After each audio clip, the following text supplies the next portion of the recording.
Chasing dreams down that open road. Living fast, baby, all I know. Daddy told me gotta give it my all. Cause we're some blue-collar outlaws. We're living life at full speed, there's no pacing.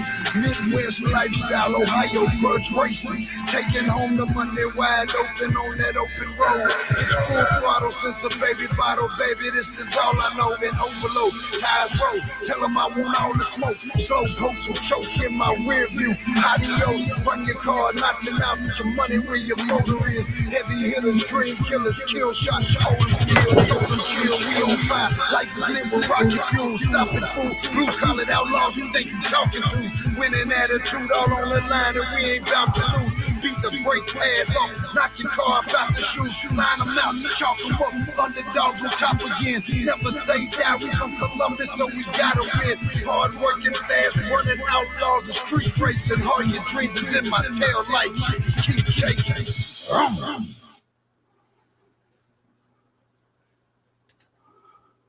What up, everyone?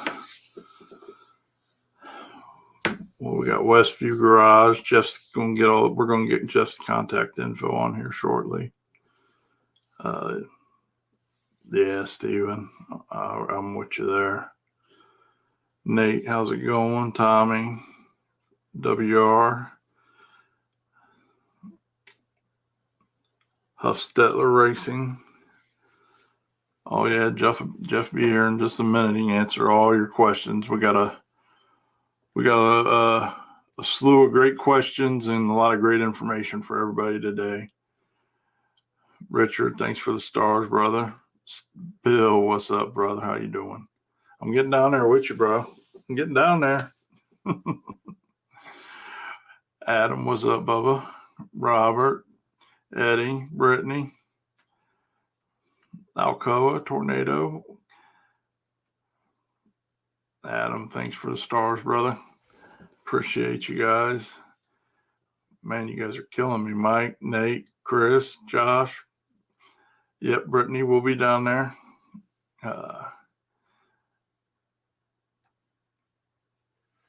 Yes, absolutely.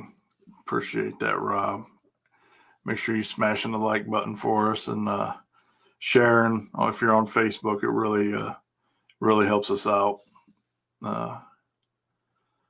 We got Jeff be on in just a few minutes. We got a lot to talk about.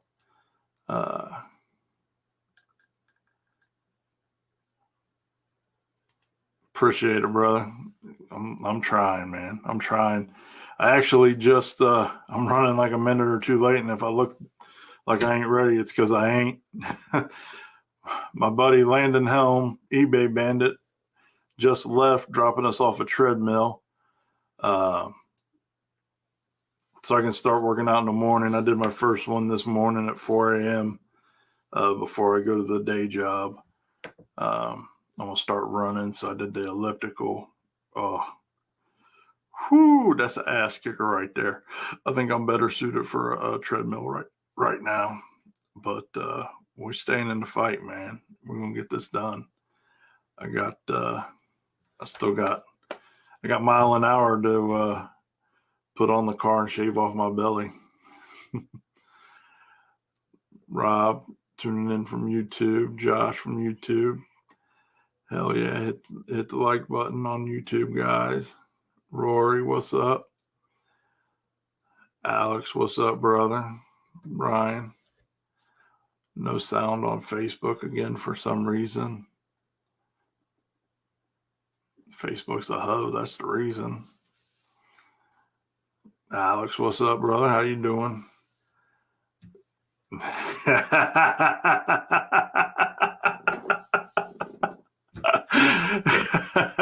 What's up? Oh, man. I run the shipping and receiving department at a place here in Central Ohio where we do interior conversions on sprinters to build them out to be mobile offices or mini RVs. We do the same on custom coaches. We do a wide range of stuff for RVs, coaches, sprinters. We do stuff that's a couple thousand up to a couple $1 million. Some pretty cool stuff. Oh yeah, bro, that elliptical whooped my ass this morning, but I felt great like a half hour later.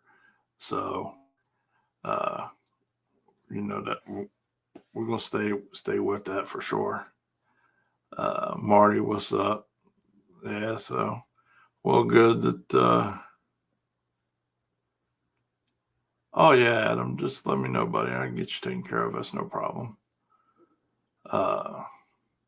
Chris, thanks. So, man, I've had a busy as hell week. I don't know about you guys.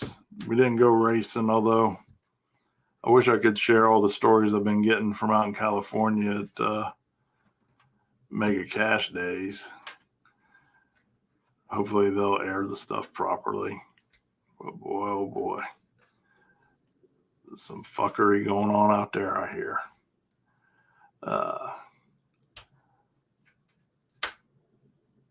Yep.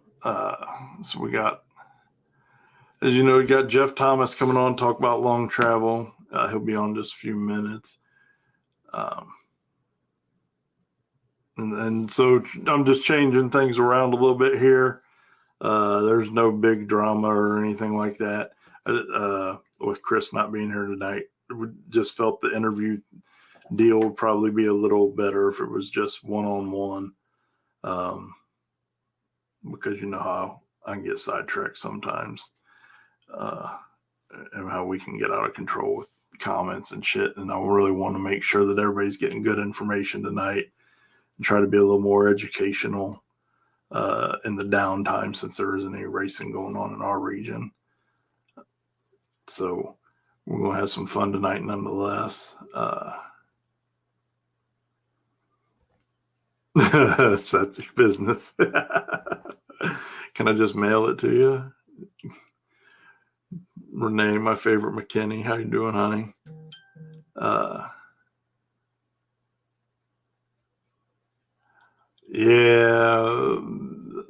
Yeah.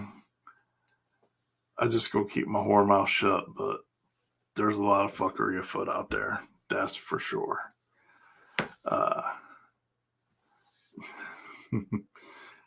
Nah, you didn't make it late, brother. We're all good. Like I said, I appreciate Landon just dropped us off a real nice refurbished treadmill. So if you guys need any refurbished gym equipment, make sure you hit him up.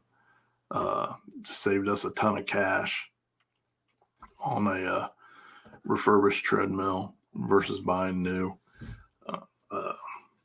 And I'm down on weight from 328. I'm 288 now, but obviously at 288, I can't be fucking with no little lightweight shit. I had to have some nice stout heavy duty stuff.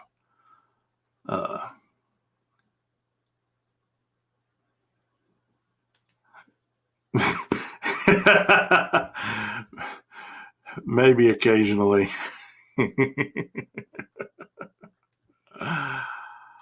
No, this weekend we'll be in Kentucky at US 60 on Friday, and then at Decker Brothers on Saturday for Black Friday on Friday, and then Cash Days at Kentucky on Saturday. And then that'll be my last race of the year. I think Chris is going to go to some more, but I'm staying my ass home and finishing the Blazer and getting this flab off of my fucking gut and getting in shape. I put all that work into the Blazer. I can't get in there and be 90 pounds overweight, and I can't disrespect my car like that. I need it to be as fast as possible.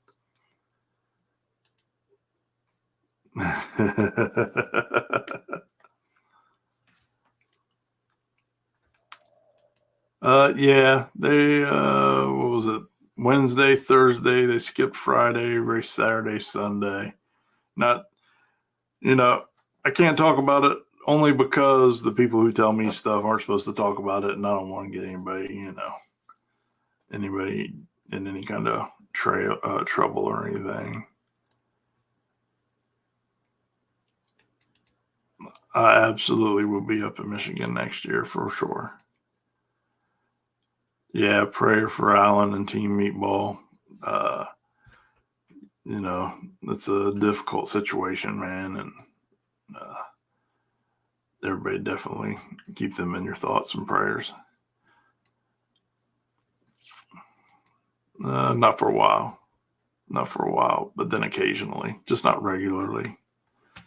So pretty well caught up on everything from this week. So let's get down to brass tacks. Jeff's agreed to come on and talk about long travel suspension and how it can improve your no prep or street game, setup, installation, setup, the whole 9 yards. So we got a good bunch of questions. Also, if you guys have any specific questions, he'll be on here to answer those as well.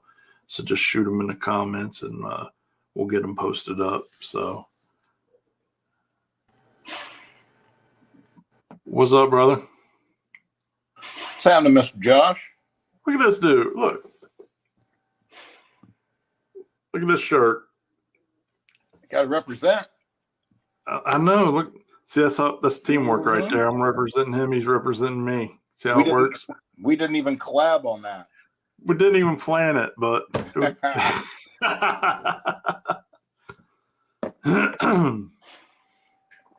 So what's good? I got you. We got a women's no prep class for next year. I got you. Man, it's Monday. I've been 7,000 miles an hour all day. I'm sure you have too. I've had a horrible day, actually. I got some non-paying renters on one of my properties that haven't paid in a year, and I went to court to throw them out, and they threw every person that went in there before me. They told them they had to be out by Monday, and mine, they said, you got to go to Superior Court. Oh, God. We got the worst luck. Oh, I'm telling you, man. We got the worst luck. I'm lucky. I'm just glad I'm free right now. I'm surprised I didn't get locked up today. I don't even want to talk about it. It's depressing. James, thanks for the stars. Appreciate that. So yeah, let's just get into it, man. So tell everybody before we get into the TRS, for those that don't know, man, you got an extensive history in racing. Maybe give these guys a little bit of backstory on who you are and how long you've been racing and all that jazz. All right. Well, let's see. I mean, the long and the short is I started out racing motorcycles. So I raced my first race in 1977, I think. My dad was a racer and grew up around cars, motorcycles, raced just a little bit of everything forever. Went in the Marine Corps and what year was that? 1988. Was over in Desert Storm. That's the only 4 years of my life I didn't race, was while I was gone and gone over in Iraq and stuff, and came back from there and so I was young, I'm old now, but I was 21, 22 years old. And one of the first things I did when I got back, I partied too much for about 8 or 9 months. And then me and my dad went and watched a pro hill climb motorcycle race. And we left that race. We were driving home. I said, I'll be racing there next year. And my dad was like, yeah, right. He's like, bullshit. You're out running wild, and the next year I was racing there and it was rough, man. I didn't have any money and I was really outgunned big time, but I kind of started building something that I could afford. And it took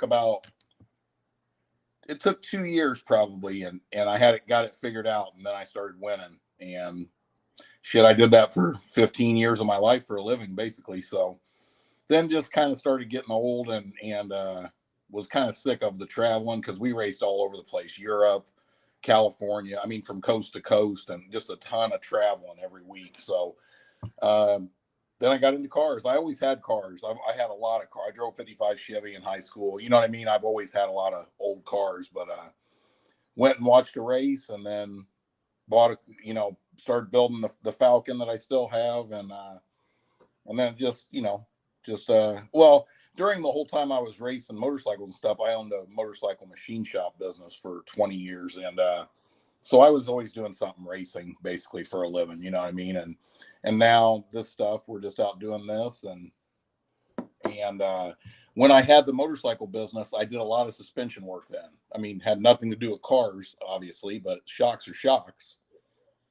And then once Ron G down at Afterworks started the long travel stuff, it really got me thinking. I had a couple people tell me, you know, man, Ron's like 16 weeks to get a set of shocks. And I wanted to buy a set from him, you know, like that's one thing I'd like to say on here. I think a lot of people always think, you know, like maybe I don't like Afterworks or they don't like me, or that's not true at all. I don't personally know Ron, but I know his stuff is very good, and I don't do anything but wish them the best. I hope he's the same way with me. So you know what I mean? They're the first, and I've gotten a lot of his shocks into the shop now, but I didn't get one of his. I just figured out how to do it one day and decided, to be honest, it's like he kind of had the market cornered and there was an opportunity there, and that's what initiated me getting into it, to be honest. Good old capitalism. Nothing wrong with that. Yeah, it doesn't hurt nothing. I think I'm sure Ron is down there killing it. He always has. I don't see any reason why he wouldn't continue. I just got my little piece of the pie, and hey, I hope everybody's making money, and I hope you know, all the customers are you know, happy with their service and the improvements their cars are making, and that's what it's all about, right? Absolutely. So let's kind of start off with the basics, because I'm sure we've got some advanced people, but I know we have quite a few beginners here as well. So what is long travel suspension in no prep racing, you know, in its simplest explanation?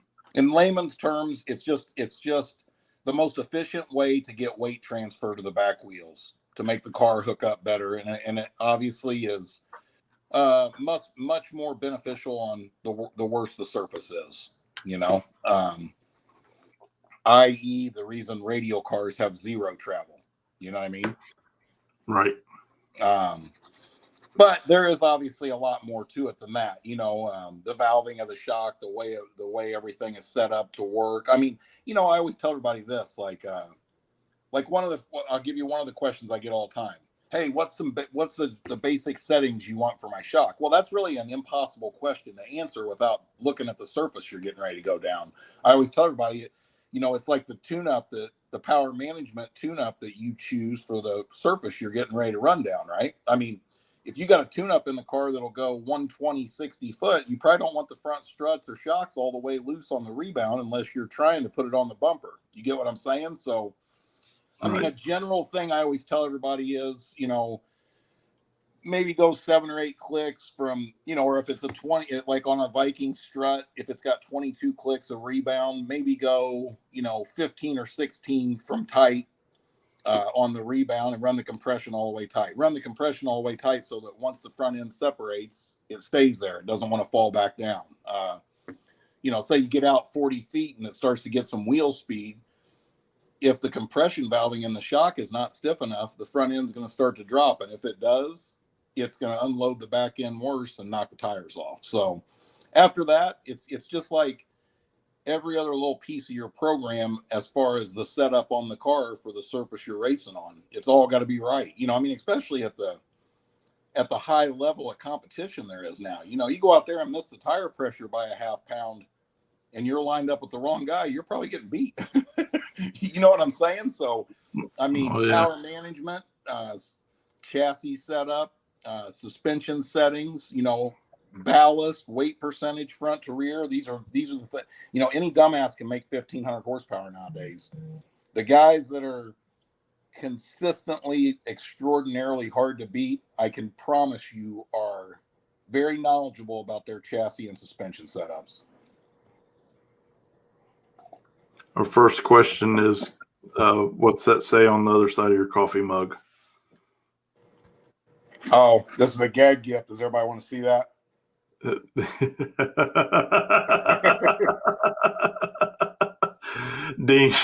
Dean asked to see it. Yeah, it's because Dean, he knows that I see it now. That's why he's in Facebook jail, because he's a delinquent. A heathen.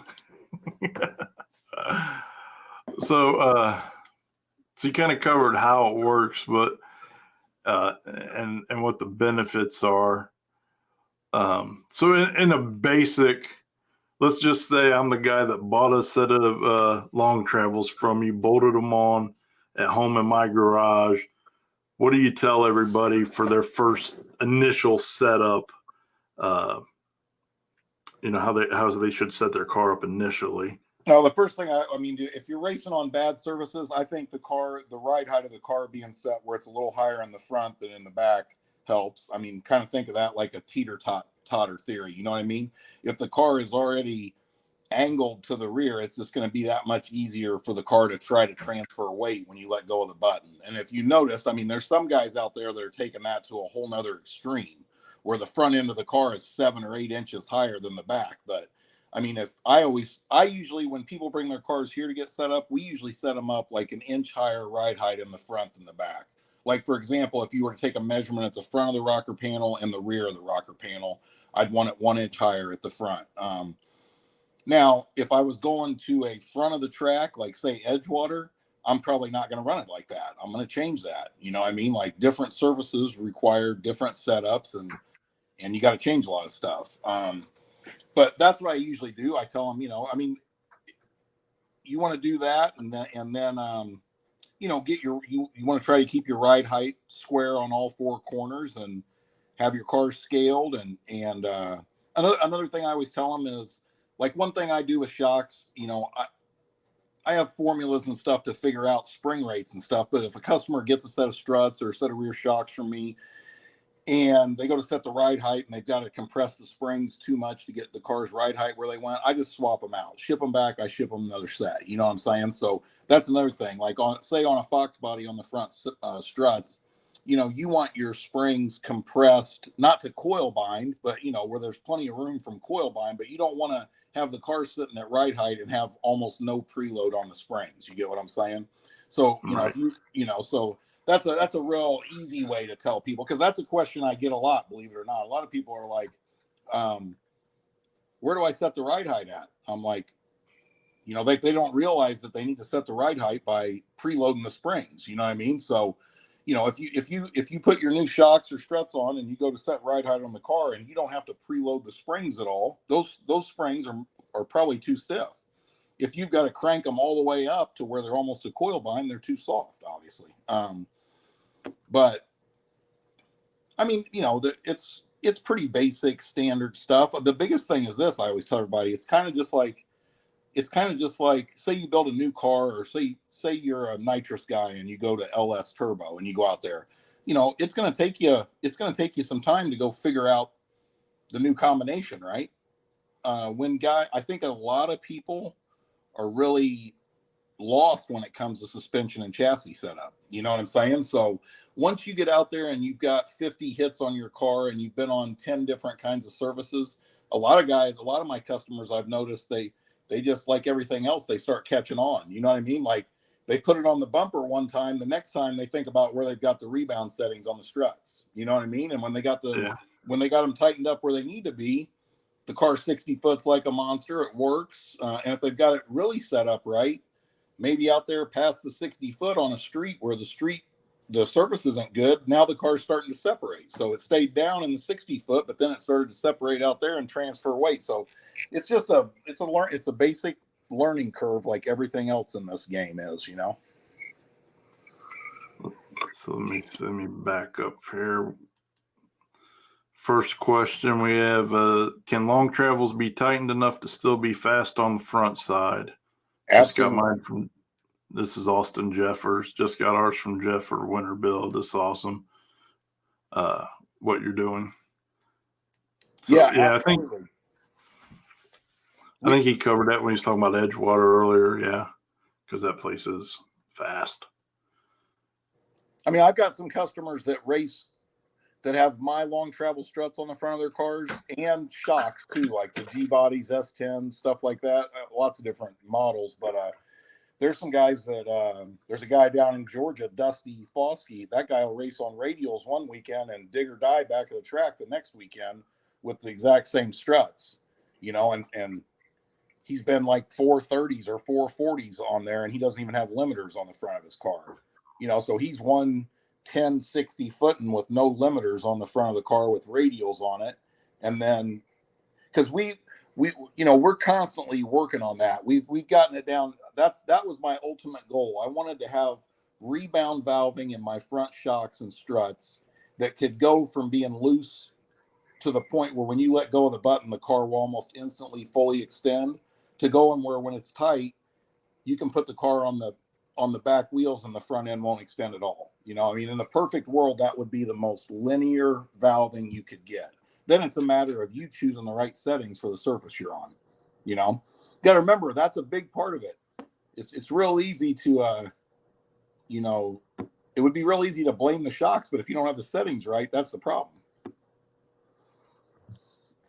Next question's Adam Underwood. Do you suggest removing stock front springs and go with coilovers, which he has S10? He has a square body S10. 100%. Next question. How important do you think front end movement speed is? Which I think he just talked about, though, really, right? Yeah. All right. No, I think it's real important. Like, if you notice, like, something you don't ever want to happen on that, this will give him a good idea that you know, you don't want the shocks or struts to top out immediately, because that can upset the chassis also. It'd be like if you were in a radial car and the rear end's separating 4 or 5 inches in it and you're running out of stroke in your shock. The same thing's going to happen, you know? So it's never going to be that beneficial to have it separating so fast and so hard that it does that. That's not good, you know? Control chaos. Yeah. Right now I have mincers on the back of my Fox body. Going to get a set of struts from you. My car is always on a 10.5 slick. No prep, moderate tracks around me. Will my factory spindles be okay? That's a good point right there. Let me say that. I get this question all the time. Hey, I've got Racecraft 2-inch drop spindles on my Fox body. Can I use them? Yes, you can use them. But think about this for a second. If you go from a 7-inch stroke strut to a 9.5-inch stroke strut, right? When the car is sitting at the desired ride height, however many inches of shaft that are sticking out of the body of the strut, right? That's non-usable up travel. Okay. When you put 2-inch drop spindles on the car, you're lowering the car down. You can't lower the ride height anymore because now the trans pan or the oil pan's hitting the ground. Okay. So, and there's some fast guys out there that I know of that have drop spindles on the car. So I'm not sitting here saying you can't use them. You absolutely can use them. If you want to have maximum travel and extension, then I suggest using factory height spindles.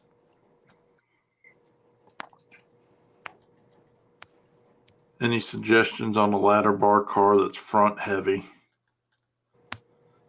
Get that thing on the scales and get the weight percentage right. I'm a big fan of ladder bars. I know there's a small percentage of people out there that way, but if anybody's seen my Nova's a ladder bar car, and I mean, that car basically would not spin the tires. I don't like ladder bars, and something for people that maybe aren't as not, you know, chassis or suspension knowledgeable. Ladder bars are very simple. You got 5 different holes to put it in, so you ought to be able to make it work. Unlike a conventional parallel 4-link that has 300 and some thousand combinations, if that makes sense.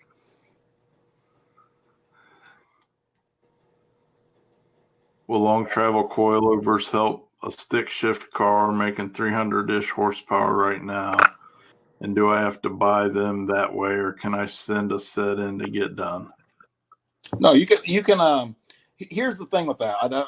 These guys ask some good questions, because you know what's funny. I'll get into this in a little bit, but if anybody had an idea of how many times I have answered the same questions on a daily basis, it's pretty mind-boggling, honestly. And I don't mind it. I get it. I want to answer your questions, so I do. But that's one thing that's nice about this. Maybe there'll be a bunch of people on here and it answers some questions. I do, like, for example, on struts, I do QA1s, Vikings, AFCOs. I can do Strange, even though I highly recommend you don't do that. It's the worst one out there, in all honesty. So we do all of them, right? You can buy new struts for me. You can ship your existing struts you have in. We do it every which way, every which way. We also repair them. We're an AFCO dealer. AFCO has awesome products. And another thing that's really impressive with AFCO, we sell a lot of Viking struts, and we about 50-50 on that with AFCO struts. One great thing about AFCO, this COVID and stuff didn't affect them.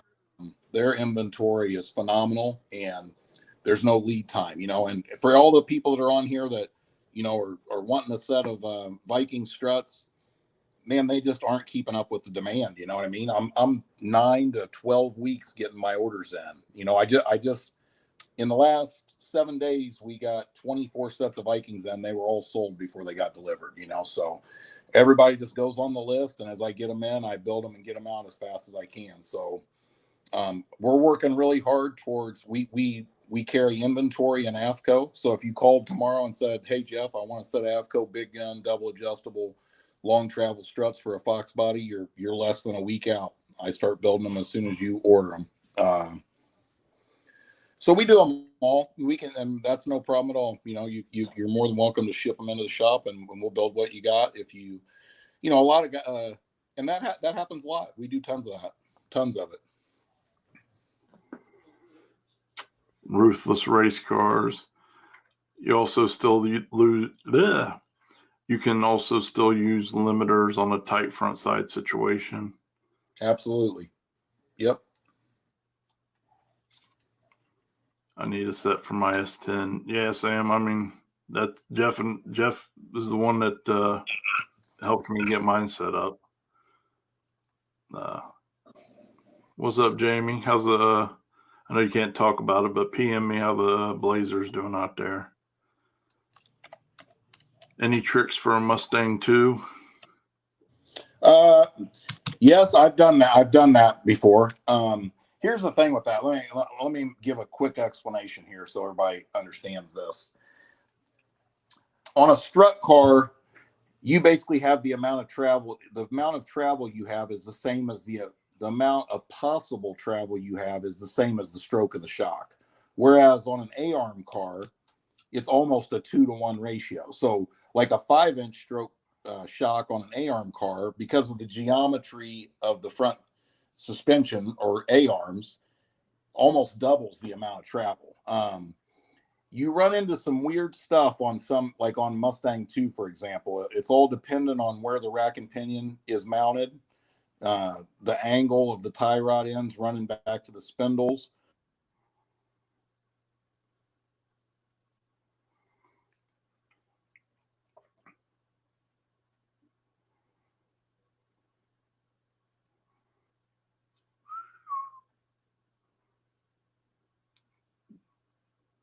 Hopefully he'll make it back, or he might have to back out and come back. But with my limited knowledge while we're waiting for him, so on the Blazer, that's what we have is I have a coilover with 9 inches of travel. But what that allowed it to do was I have 12 and 13 quarters of an inch of travel. Because I'm not bottoming everything out, it moves nice and linearly, and everything stays nice throughout the whole travel. I don't have any crazy caster or camber or anything. Nothing gets too wonky because of how I mounted mine. My mount's farther out, more like a strut mount, conventional strut mount. But Jeff helped me with all that. I mean, he guided me the whole way through on all that stuff. I'm sure he'll be back here in just a minute to finish answering your question. Yeah, we're going to post up all his contact info here in just a few for everybody.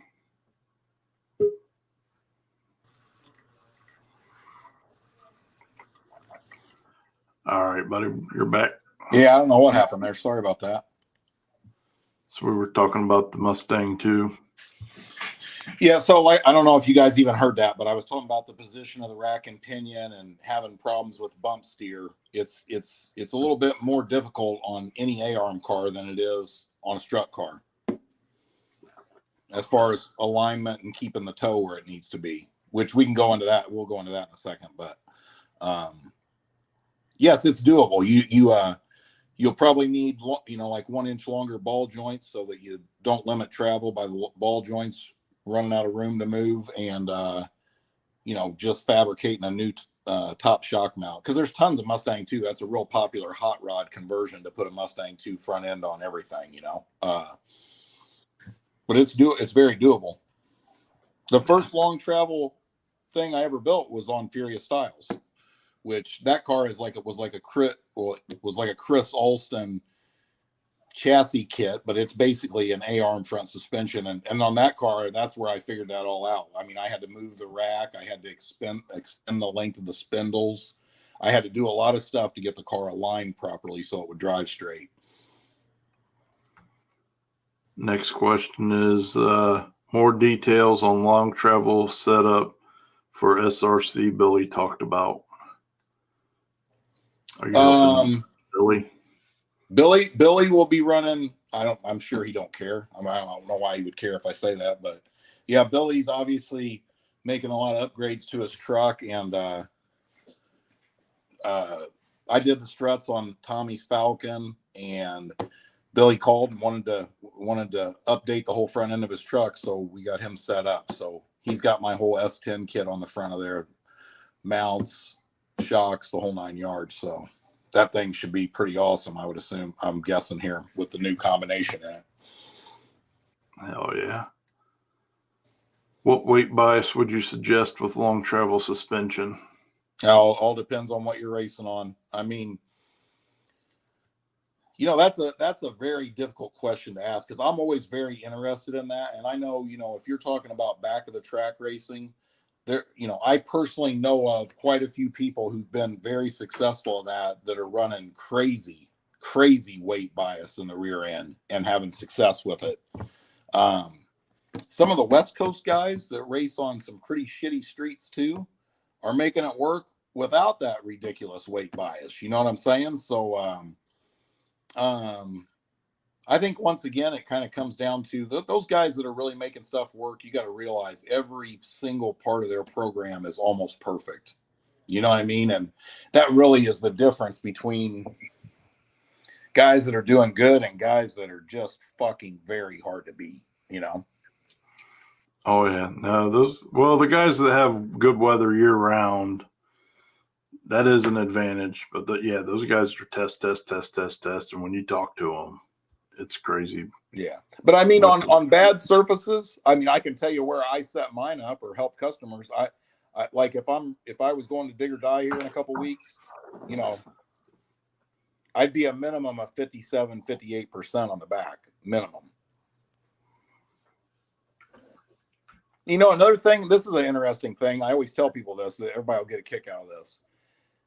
Customers will send me a video, or maybe they go to the track and it's a decent surface and they're pumped up. Everything's working great. They got the best 60 foot they've ever had. The next weekend they go to a dog shit road on the street, and 40-50 feet out, they're spinning the tires every time. And they're sending me a video, and I'm like, how much weight you got in the back? What's the percentage on this thing? Oh, it's 50-50. I've got 80 pounds in the back of the car. I go, well, go put 300 more back there. You know what I'm saying? You're racing on a shitty surface, right? And they're like, I'm not putting 300 pounds of weight in my car. It's going to slow it down. I said, well, then get used to loading that fucking thing up after first round, because it's going to be happening a lot. You know what I mean? There's things this is interesting. Take like dig or die. I don't know why I'm using that so much, but if you got to go 570 to win out there, right? Does it really matter if your car weighs 200 more pounds? No. All that matters is you can go 570 on the surface. You get what I'm saying? Like, I think people get too caught up on that kind of stuff, do what you got to do to make the car work on the surface you're racing on with everything, power management, tire pressure, suspension settings, weight percentage, everything. I mean, a lot of questions are really, really vaguely answered. I realize that, but it's no different than me racing. I mean, I always tell people this. We go to a street race and I go out and I win. If I win first round, before second round, I'm 90% of the time I'm changing almost everything. You know what I mean? I'm probably putting 50 more pounds in the back or taking 50 out. I'm changing the strut settings. You really have to be able to adapt because the road's changing. I mean, it's, if you're one of them guys that says, I run 300 pounds in the back of the car, no matter where I'm at, that ain't how you do it. I can tell you that. Does my QA1 double adjustables coilover conversion setup need to go in the trash? Is he talking rears or front? He didn't specify. We'll come back to that. What's your thought on monoleaf and Caltrax? Man, I don't know. I mean, I personally have never raced a leaf spring car. Like, for example, Billy Hoskinson, he's leaving the leaf springs in his truck when he's redoing all this. He's had good luck with them. I'm really big on that. Don't fix something that's not broke, right? I mean, if you've had success with something and it's working, and I mean, I wouldn't be touching anything until you think it's the reason you're not winning races. I don't think it's I don't think it's the best choice if you were going out to build a new car right now. That's for sure. But that's just my opinion. Yeah, I mean, people go fast as fuck on leaf springs and yeah. Caltrax. I mean, I wouldn't, Adam, in your situation, I wouldn't even be thinking about the ass end of that thing yet. I'd be more focused on the front end, buddy. Do you like Strange GT struts, 6.5-inch stroke?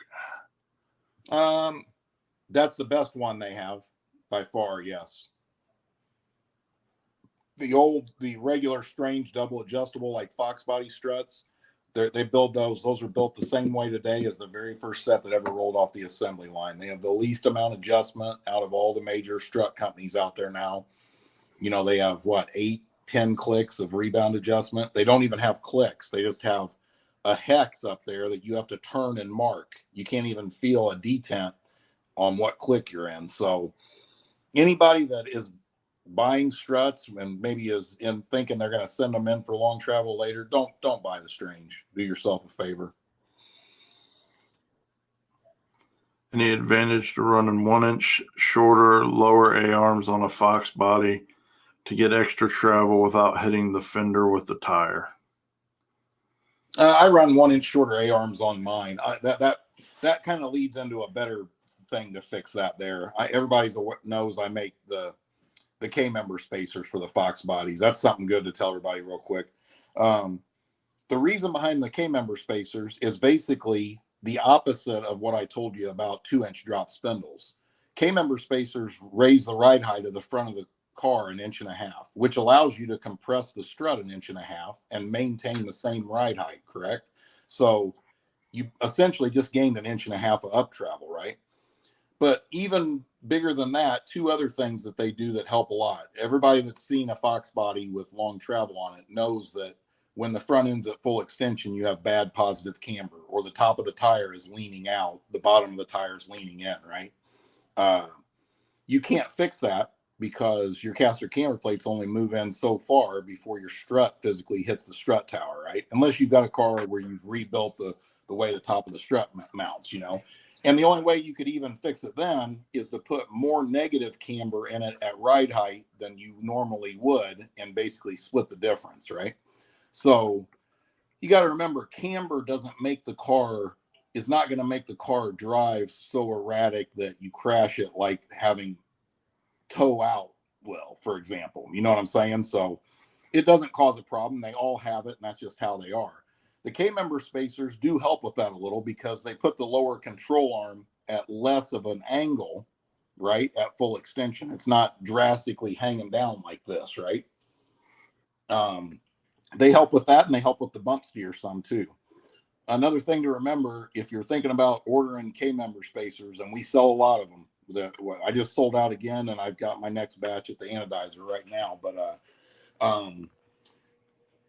you really need that. You have to have a motor plate your car has to be set up on a motor plate, because if not, you basically essentially are dropping the motor and transmission down with the K member, and you don't want to do that, obviously. Are there any spindle mount style struts that cater to the long travel market specifically? Yep, I've done several of these. So what the other guy just mentioned, the Strange GT is one, and then AFCO has what they call the Terminator. So any of your cars, any of your older, any tube chassis cars that, for example, have a Strange Ultra strut on them, which I'm sure everybody's familiar with. That's the little 2-inch stroke strut that you see on the front of thousands and thousands of tube chassis drag cars, right? Those struts all have a stud on the bottom of them, so they don't bolt onto a spindle like a Fox body one does. They go into basically a spherical bearing that's in the lower control arm. That's the AFCO Terminators, the Strange GTs are made that way, and they are a 6-inch stroke strut, and they will bolt right into that kind of setup. Now you're going to have to obviously remake your top strut mount. Sometimes you have to modify the control arm a little. I've done several cars already with the AFCO Terminators, which are they're pricey, but they're an awesome shock. Really good, nice stuff. Why is AFCO better than Viking? Price difference? That's another great question that I get asked every single day. I always tell people this: you can go buy a set of LS turbo headers on eBay for $139, right? There's thousands of turbo Fox bodies out there with LSs in them that have those headers on them, right? They're $139. You can also call Stainless Works and get a set of their down and forward stainless headers, and they're $1,300. They ain't the same. You know what I mean? AFCO shocks are just a much higher end product, and that's where the price difference is. Another thing is, like, for example, on AFCO big gun struts for a Fox body compared to a Viking, they basically have double the clicks. So 1 click on a Viking is like 2 clicks on AFCO. Now, with that being said, I tell every single person that calls me and we go through this conversation, the Vikings work great. They're $800 less expensive than the AFCOs. I don't have anybody that's upset with them. They've done great. There's tons of fast cars out there winning races every weekend with them on there. You'll be perfectly happy with them. The AFCO is just a higher end shock. You know what I'm saying? So more adjustability, basically. And more, and yes, finer adjustment too. Yes. Which can matter for sure. Percentages we did. Which Fox body struts are the best? I guess we just covered that one, really. Mm-hmm. We appreciate you tuning in. Brittany says hello, Jeff. Howdy. Does AFCO offer a strut similar to the Strange GT strut for Yes. a chassis car? The AFCO Terminator.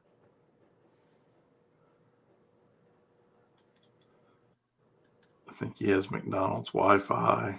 I'm a ways back on the comments, but I mean, you guys got some good questions, and Jeff wants to answer them for you, so we'll make sure we don't miss anybody.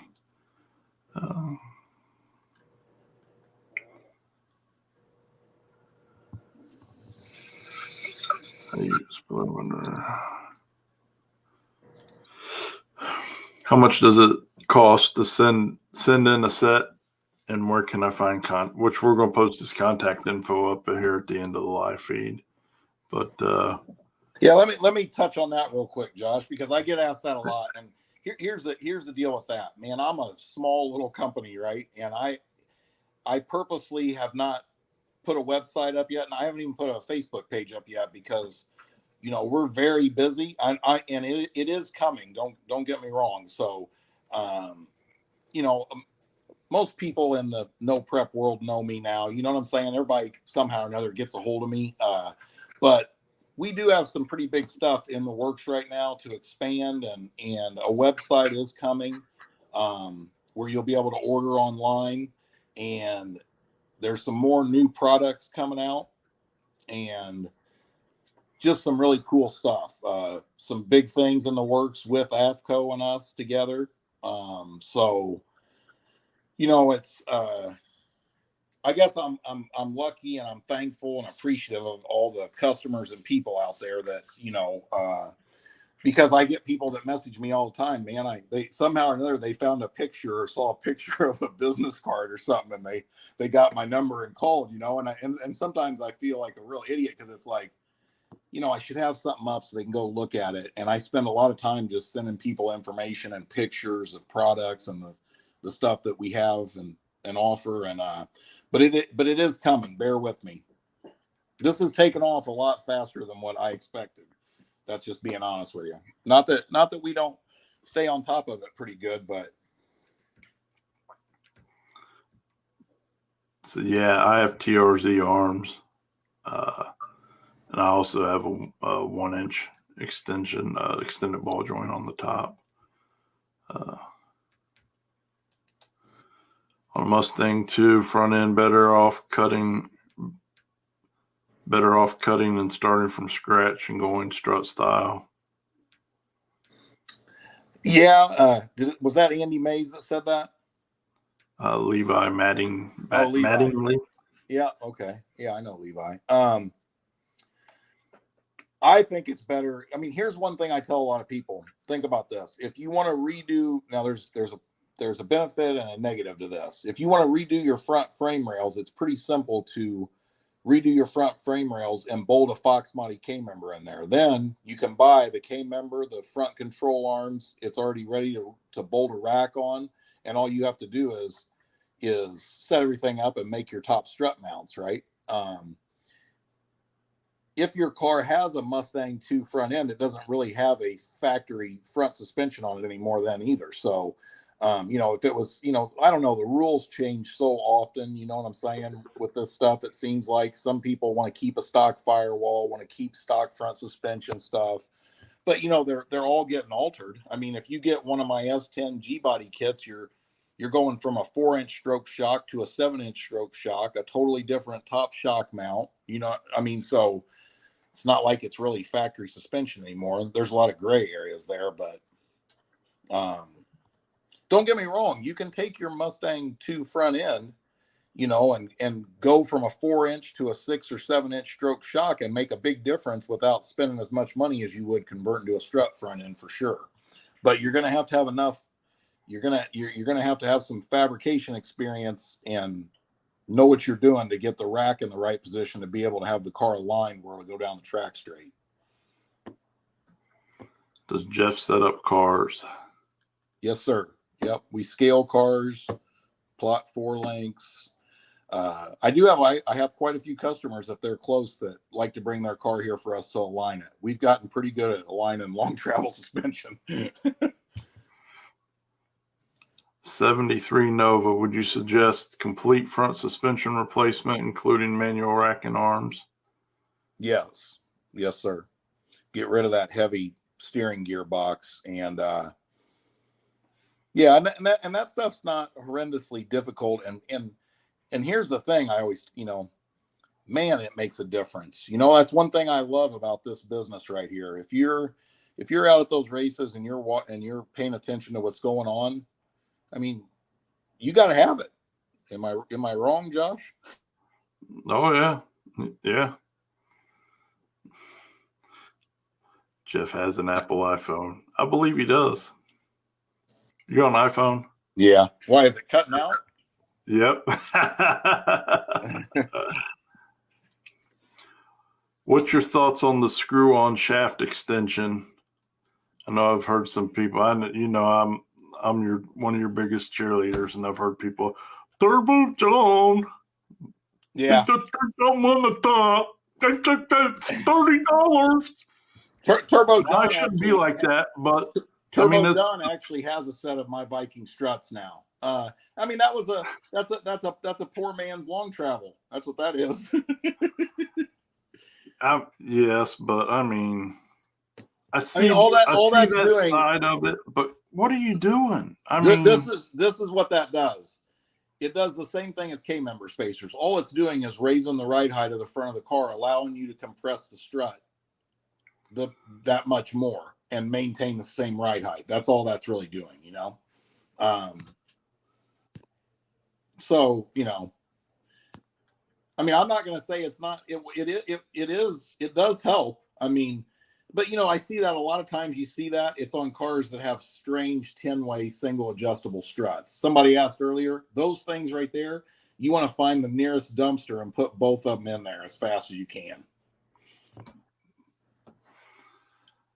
Is this setup recommended for a lot of street driving, not comfort, durability, G-body platform? Yeah, you can street drive it, no problem at all. I mean, it's mechanically, it's no different than what you have from stock Nope. in terms of cycling and motion and all that stuff. It just allows you to go more extreme. Yeah, right. That's it. Adam Underwood needs S10 kit. Yes, you do. Slide in Dean the again, DMs, buddy. Dean again. What did you do, man, that you're on your old lady's stuff? Not that I haven't had to do the same thing. I'm just saying. We should all learn from Josh. Just customer service, top notch. Been at the shop at 10 p.m. on Sunday, and he'll answer the phone, help anybody out. Jeff can answer the phone, he will. If I'm at the shop for 3 hours, his phone rings 15 times. He stops what he's doing, answer the phone every time.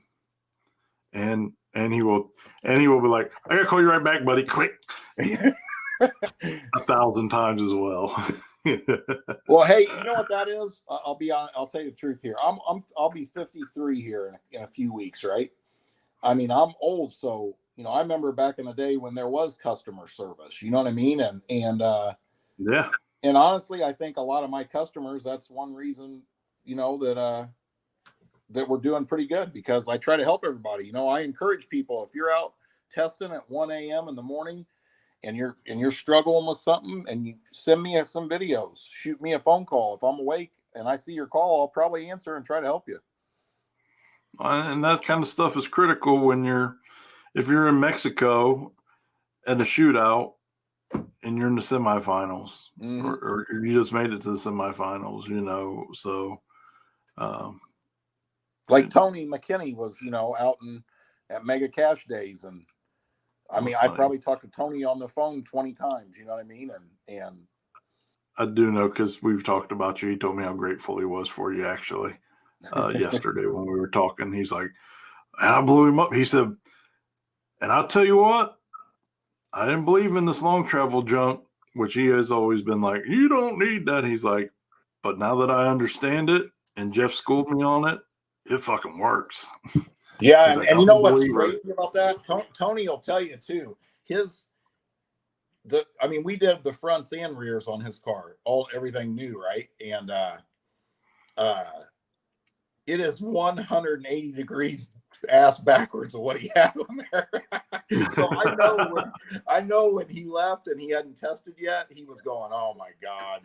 My car used to work. It's probably not even going to go down the, you know, and it worked phenomenally well. So he was stoked. Oh yeah, no, I can't share, so don't ask anybody. But yeah, he sent me some videos, and there's fucking desert sand blowing across the road as he's going down it, and that thing was just planted, making a beautiful pass. Yeah. His car works. His car does work really well, and it looked really good with the new suspension. Mm-hmm. Unsprung versus sprung on weight biases. That's a question we get nonstop. I mean, I run both, so I mean, I think I'm kind of a big believer in the unsprung weight, a lot of weight on the housing, just because, you know, some of these surfaces where the surface is so coarse. I mean, if you got a 10.5-inch tire, you're lucky if you've got 5 inches of it touching the surface. I think that weight directly on the tires makes a difference. But that's all just preference. You know what I'm saying? I mean, there's people out there, I know people that are running 175 pounds of ballast on their housings. You know what I mean?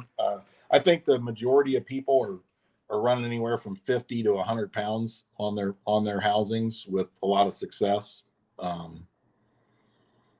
It's kind of one of them things where I'll tell you one thing, another thing that's totally off the subject. You got to do this shit. You got to do this stuff yourself. Like if you bring your car to me and say, Jeff, man, we're struggling. I need some help. I want to get the car set up and make it work on these bad services. I mean, I'm going to do that. But then after the fact, you got to be willing to learn to adapt and change what you got to change on the car. You know what I mean? If you're not motivated enough to want to learn what it takes, you're not going to be successful. I can tell you right now. Not at the races where the killers are at. Oh, yeah.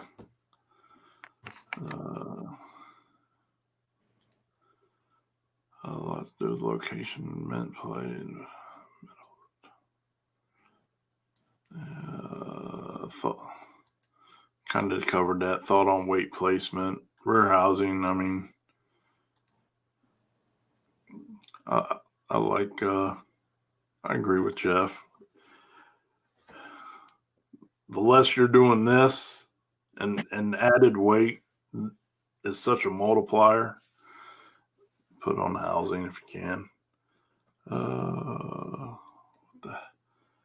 Try to get a front long travel and rear double adjustable for my Fox body 3 or 4 months ago through someone here in New Jersey. Spoke briefly with Jeff on the phone. Maybe we can link up here. Put me on the list. Thank you. Please send me info needed to get in touch. So yeah, Dave, just hang tight and we'll get that up here shortly.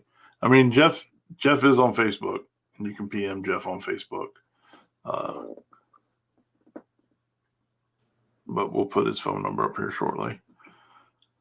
The QA1, 1 inch shorter, A-arms on my Fox body. Is that going to affect travel with long travel struts? We covered that one. No, sir, it's not.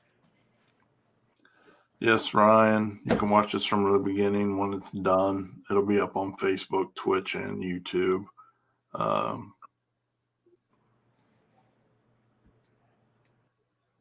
Jeff has front coilovers and leaf on rear.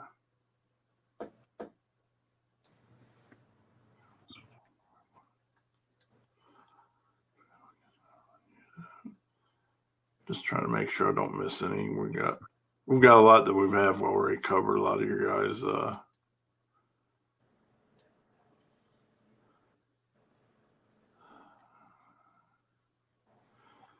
QA1 R series drag single adjustable struts trash, or can they be rebuilt to maximize travel? Junk. Not worth doing. You don't want to do anything that's single adjustable. Are you familiar with Strange Ultra Strut? I have a big tire car with those. I have very little travel. I would like to switch to small tire and more front end travel. Wanted to know which shock would most bolt in. Yeah, Anthony, feel free to shoot me a message. You'd want to switch over to like the AFCO Terminator strut or a Strange GT strut, but I would suggest the AFCO. I can send you some pictures. Josh has seen it. Basically the exact same thing I did to the Vega, Josh. Yeah. Let's talk rear compression settings on back of the track. Does too stiff affect the front travel? No, it doesn't. Now, that's another loaded question right there, because there's a lot of people out there doing a lot of testing and a lot of innovative stuff with their 4-links. You know what I mean? Like for a long time there, everybody's really dead set on the car's got to separate in the back. The car's got to separate. They're running a ton of anti-squats similar to radial setups, right? If you got 500 pounds of ballast in the back of your Fox body, the car ain't going to separate 3 inches. It's going to be very hard for it to separate at all, right? So there's a lot of people, including myself, that have kind of went the opposite way. There's even factory suspension Fox bodies out there that are winning, that are set up to squat, so depending on how your forelink and your rear suspension is set up is going to dictate what the shock settings are. If your car doesn't have a lot of anti-squat, you're not going to be running the same compression and rebound settings as one that's set up to squat, for example. They're going to be ass backwards from each other. What's the longest travel strut that you know of, like GT style, i.e. not Fox body?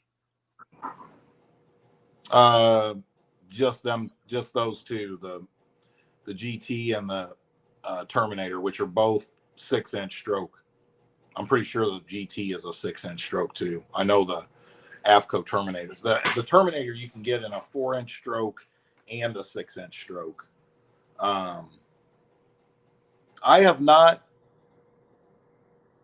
taken a Terminator and made it longer travel. And the reason I have not done that is because without changing it, without doing something totally different where it was basically bolted to a spindle with the spherical bearing, the way it mounts now, you run out of travel there before you could use more than 6 inches. But you're still making a huge upgrade. Like if you've got a strange ultra strut on the front, like the guy that just asked that question a minute ago, I mean, you're going from a car that doesn't even have 1 inch of up travel to going to 4 inches of up travel. So you're making a drastic difference there, you know?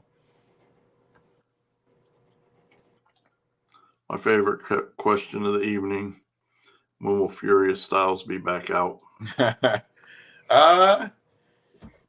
It will be out next year for sure. The Falcon's coming first. The Falcon is going to be ready real soon. And then, but I think Furious will be at the track this year. I don't know when, but it will definitely be out there making some hits. Sorry. I can't wait. Despite that yawn, I'm excited about that. Adam Underwood wants to reserve a spot ASAP for his S10 front suspension. Not a penny pincher. And Adam, you're not far from Jeff. Jeff's just in Indianapolis.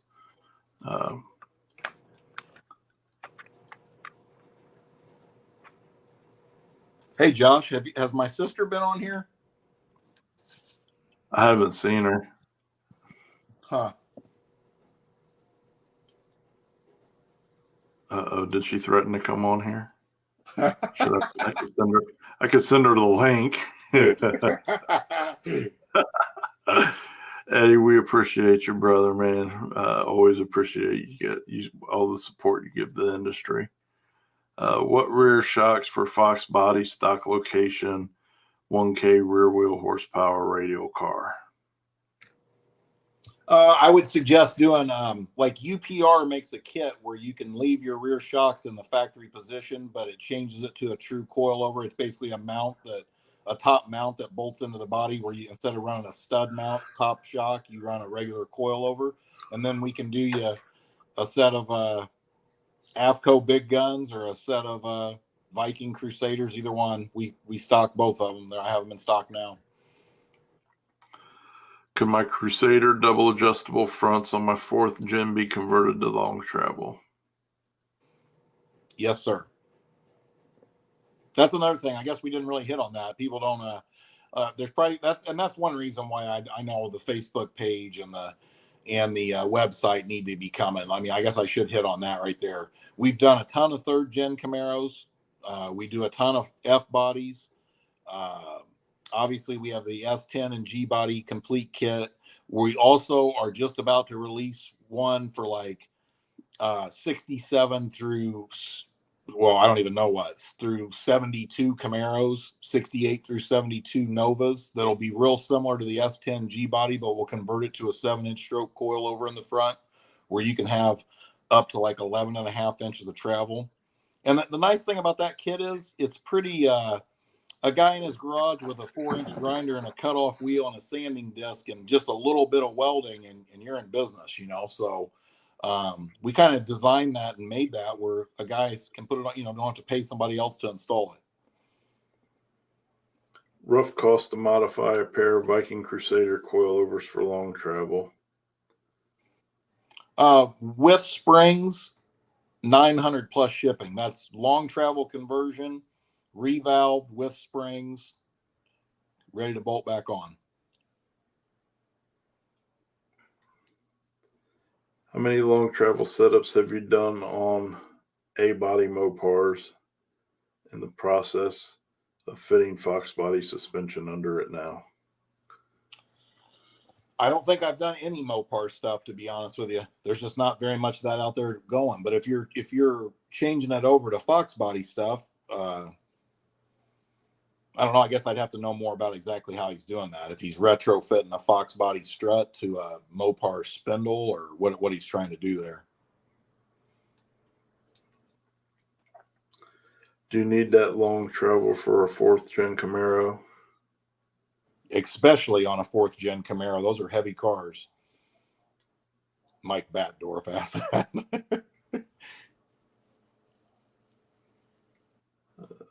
What's up, Destry? How you doing?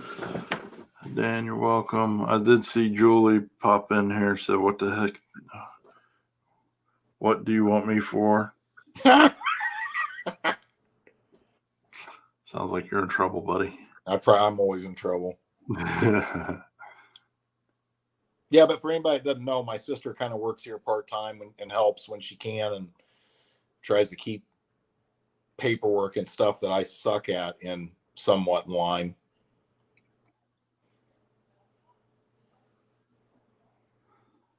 I have a daily S10 with a 5.3 in it, and eventually getting the turbo 6-liter. Front suspension wise, do you recommend Viking Crusaders, or is there a better option? I'm on a budget. Are you talking about regular driving or long travel?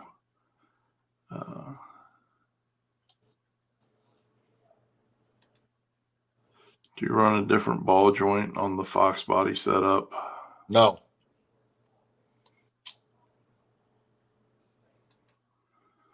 Now, one thing that will happen, let me touch on that real quick. Depending on what K-member and control arms you have, if the control arms, if the cup that the ball joint goes in is welded onto the control arm on the same plane, you can run out of ball joint travel there. Some of the manufacturers make them where, like, if this is your control arm, the round cup is welded on at an angle like that, if you can see that, right? And if it's like that, the ball joint won't run out of travel. If it's straight, like with my 9.5-inch stroke struts, you may be missing out on about a 1/2 inch of travel. The quick fix to that is to cut where the cup for the ball joint is welded onto the control arm. What we do is we'll cut that, not even all the way through, like a pie out of it, bend it up a little and re-weld it, and then your ball joint doesn't run out of travel. Can't wait to throw my strange singles in the trash and order some TRS big guns. I like the sound of that. He is ruthless. That's the spirit.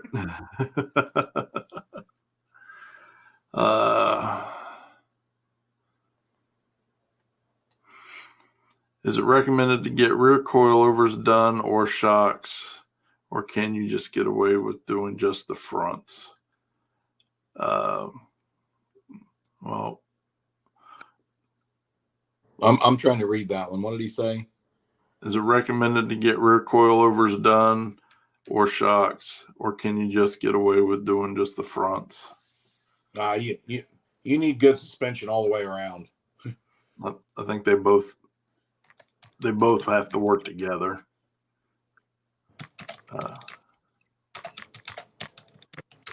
Front side no prep, like NPK for small tire, or just any front side no prep stuff, running some backside stuff. Could a person have a universal strut built by you and be effective on both types of surface?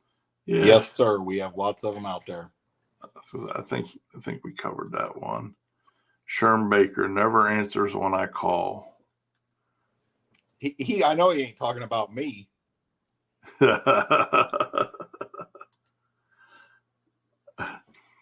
Jeff's a good guy. Just stay out of the return lane.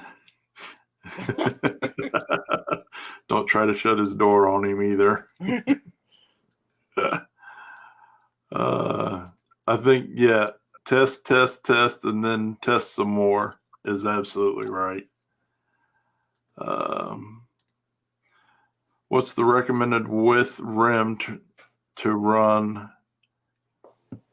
Can you have too wide of a rim? 14, 12-inch recommended. What do you like? I run 13s, but there's always a long running debate about that. When you start getting out bigger than a 12-inch rim, you are shortening the height of the tire a little bit because you're stretching it, you know. I don't know, man. I mean, I know this. There's some really fast guys out there that run on 10-inch rims. You know what I'm saying? So, to be honest, I don't think it makes a big, huge difference. That's just my opinion. I see a few people talking about the 1-inch taller ball joints with the TRZ control arms. What's your thoughts? That's what my kit for the S10 and G body is designed to use. Yeah, I don't care what I don't care if you're building something at your of your own. Even you're going to have the 1-inch longer ball joints because you'll run out of travel in the ball joint long before the shock does. Jeff, you looking swole, son. Well, I'm old, and it was time for me to get back in shape. So I haven't made my journey real public, but I'm in the gym 7 days a week. So I've been through this plenty of times in my life, but I do feel a lot better. And thanks. I appreciate that. Yeah, Jeff's journey isn't as dramatic as mine. But Jeff's one of the dudes that's in my corner, and Jeff and I get along because of how we self-talk. So when I talk to Jeff about something and he just tells me, shut up, quit being a lazy fuck, I'm like, you know what? You're right. And then I go to work. Some people ain't, a lot of people can't communicate that way, but it works for me. Yeah. Well, you know what? I mean, isn't it better with everything just to dumb it down, tell it exactly Simple as how possible. it is? You know what I'm saying? I mean, for real. I mean, at the end of the day, it's just like racing. I mean, you're gonna get as much out of it as you put in. If you're willing to put the work in, you'll get the results. If you don't, you'll be a first round duck. If you don't put the work in at the gym, you'll be a slob. It's just the truth. I told Joss one day, Joss is asking me all the time about food to eat, right? Finally, one day I told him, if it looks delicious and it tastes delicious, do not fucking eat it. It's that simple.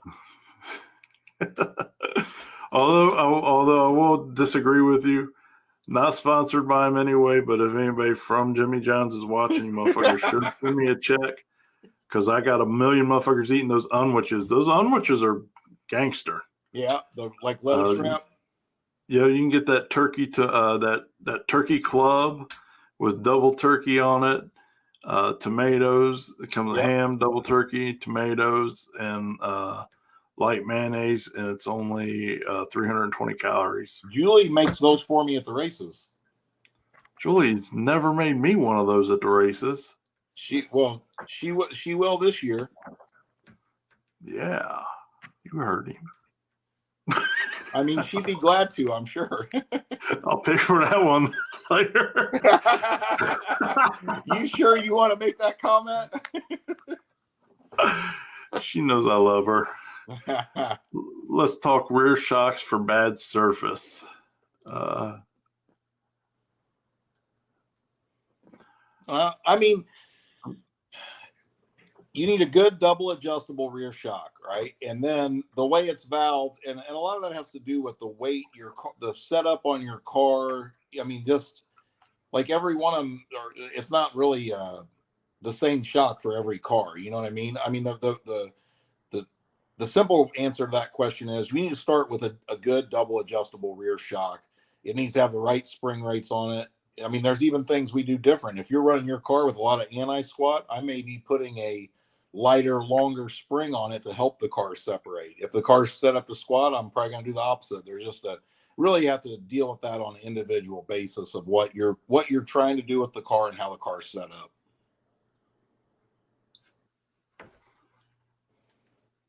What kind of front end travel you guys get out of the G bodies? They can have as much as 11 inches.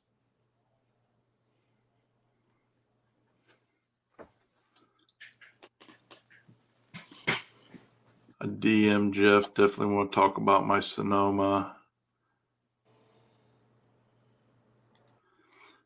When do you want the front end to hit full rebound? 60, 80 foot? Depends on the surface. I'll give you an example of that. Sometimes, like myself personally, I'll be at a street race. You go out there, you draw one of the first couple pairs first round, and it's a bare road and it's shit, right? I may have the front end fully extended 15 feet off the starting line, but second round, I draw last pair down. By that time, the 60 foot's good, and I've got the struts tightened up where the car doesn't start separating until it's 60 feet off the starting line. So, I mean, the answer to that question is this: all depends on how good the starting line is and how much you're trying to get after it in the 60 foot. You know what I mean? Happy. I'm 44, and I sure hope I'm that damn sexy in the next 9 years. You and me both. You and me both, brother. I'm trying to slim it down and bulk it up too. Sorry I didn't call you back, Happy. I knew you were in Vegas, so I just thought I'd leave you alone so you could have fun out there. And shit, I wish I was 44. I have an S10 and have looked at your kit for long travel. What is your opinion on trying to fabricate a way to use long travel Mustang struts on a S10 with using Mustang spindles? I've never done that. I can tell you this: I have some customers. I'm sure everybody knows Austin Shepard with the little RX-7. Them guys we just did the struts on his car.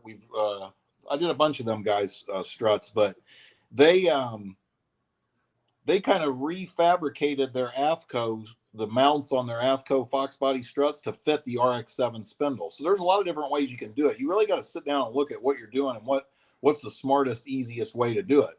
Sometimes you can adapt a strut to an existing spindle. Sometimes it's easier to use a whole Fox body K member. And like I can tell you now, Furious Styles, when it comes, I mean, it's already done, but this part of it's already done, but it has all Fox body front suspension. So is the Falcon. I thought it was easier and cleaner just to do that part all new that way. So I chose to do it that way. But if you've ever seen Austin Shepard's car a little heavy, I mean, that thing works now. Oh, yeah. That thing's a unit. So you can do that. Since you already have an S10 and I already have the kit made for it, I wouldn't be opposed to doing that and switching to, putting a rack on the car and getting rid, if it's still got the stock gearing box. I mean, because you know what, an S10 has a lot of, if you do a tube front end, on the front, right, Josh? You do that and put a rack on it, you can cut a lot of weight off of one of them front of them of an S10 or a Blazer, so. And they work phenomenal. I mean, it's a neat little setup. Yeah, I wish he had the kit ready when I did mine.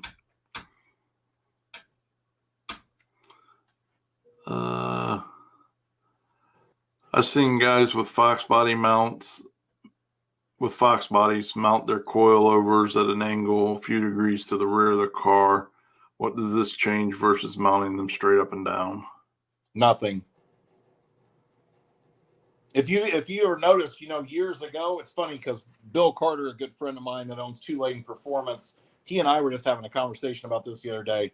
Years and years ago, before I was into this, they used to even mount the coilovers in front of the rear end housing. And I mean, I'm sure you've seen cars before where they have the coilovers, mounted on drastic angles, like the top moved in, that stuff doesn't make a huge difference. It really doesn't. I want to see the Vega out. You and me both. That thing's rowdy. That thing's going to Patrick Sparkman to get painted tomorrow. Dean and I just took the motor out of it right before I got on here. We just pulled the motor out just because we didn't want to get it all dirty at paint. And some parts are out to powder coat for it, and it's going to look gangster when it comes out this spring. How much is the S10 setup? The complete setup, which is upper shock mounts, AFCO big gun 7-inch stroke, revalved coilovers with springs, the top shock mount with hardware, the 1-inch extended ball joints is $2,250. And then if somebody wants me to supply the TRZ control arms, I can, but usually I just let the customer order those. Julie Randall, what do you want me for? Lettuce wraps? Lettuce wraps? Yes, those are good. I would agree.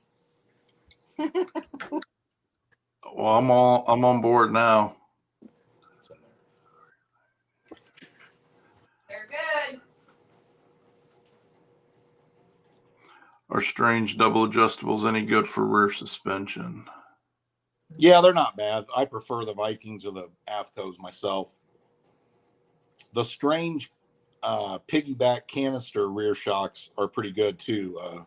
They're expensive, but they're, I mean, I think for the money, the AFCO big gun double adjustable is the best shock there is out there. The most versatile, the highest quality. I mean, that's my choice. Can you buy parts individually or as a complete kit for the G-Body /S10? No, you can buy them individually. Yeah, I can sell you just the mounts or just the shocks. That's another thing too. Don't always feel like you. Yeah, I'm glad he asked that question because I got a lot of customers. Like, here's an example. Say on your S10, you have the bars that come from the A pillar down to the front frame rail, right? You can build your top shock mount off that. You don't have to use my top shock mount. You know, I mean, yeah, there's lots of different ways you can do stuff. Like I said, we kind of designed that kit to be something somebody could just install. And the neat thing about it is it bolts on to where the upper control arm bolts on. So everything's located. You really can't fuck it up. You get what I'm saying? You know what I mean? It's almost like Don't challenge some of my viewers, man. It's like, yeah, it's like if you're doing a painting and it's one where all you got to do is stay inside the lines, right? Yeah. No, but that's good that you got a kit like that. Like, well, because I called you back and forth a bunch of times when I was doing mine and locating everything. So I would have loved to have had something that was just simple to do that gave me the same results. Save a lot of time. I got a lot of time in my front suspension and it'll work great and all that, but Jeff didn't have his kit done at the time or else I'd have that on there. Yeah, for sure. Rules aside, would you recommend a strut setup or A-arm for someone that's retrofitting into a Love? I would do struts on a Love.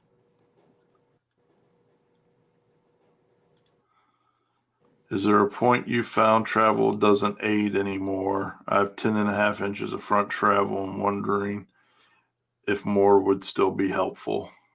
I do not believe it helps after that. And here's another thing I will say, which I'm not pointing fingers at any other suspension places or anything, but the max I will do Fox bodies, the max stroke I will do on Fox bodies is 9.5. And the reason for that is we've done them longer. I've done them as long as 10.5, but the problem is at full extension, there's only like this much shaft left inside the body. And it makes it very, very easy to bend the shafts, right? Because basically the shaft's not supported enough and it can float off center. So you do a little wheelie and come down, you bend your shaft. Well, I don't think there's a big difference between 9 inches of stroke and 11 inches of stroke. I mean, at that point, if your car is set up right, it looks like it's dragging the bumper already. You know what I mean? Like you get to a certain point where you're past center on the tire. I'm not so sure you're not hurting yourself. Do you get what I'm saying? You know, like they say, wheelies aren't fast. You're driving the car up, not forward. So no, hey, Tommy, Steve, I would not want to go more than 10.5 inches. That's my opinion once again. Thanks, Tommy. I wish I could say that I got some decent bead rolling skills, but I don't have those at all. I bought those door panels. They are sick though. I love them.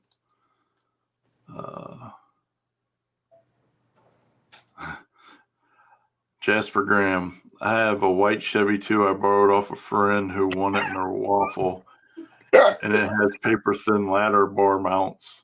Can I shoot for a 460 at War in the Woods and have it hold up? The answer to that is absolutely fucking not. No. It will 100% break.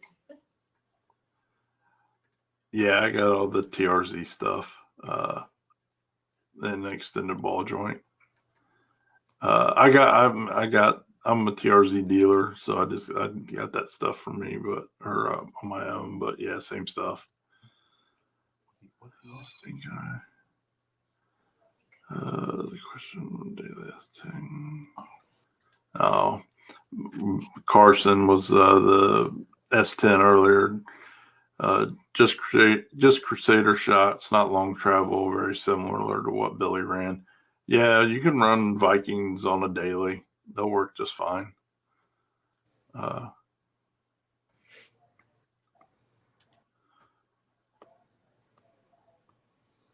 Have 15-inch wheels up front. You suggest larger with your setup on the 73 Nova? No, it really doesn't make any difference. I mean, you could have a 15-inch rim with a 26-inch tire. You could have a 17-inch rim with a 26-inch tire. I mean, if you're wanting to change that, just change the tire diameter. 17-inch rims are just cool. What's up, Tony McKinney?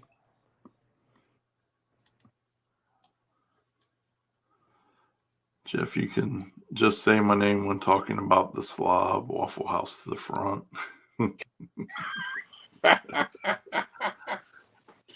Waffle House to the front.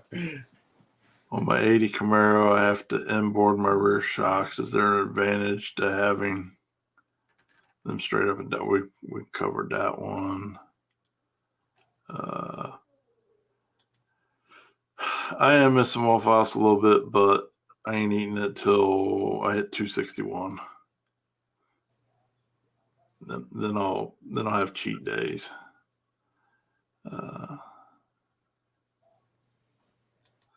And I don't eat any processed foods anymore at all.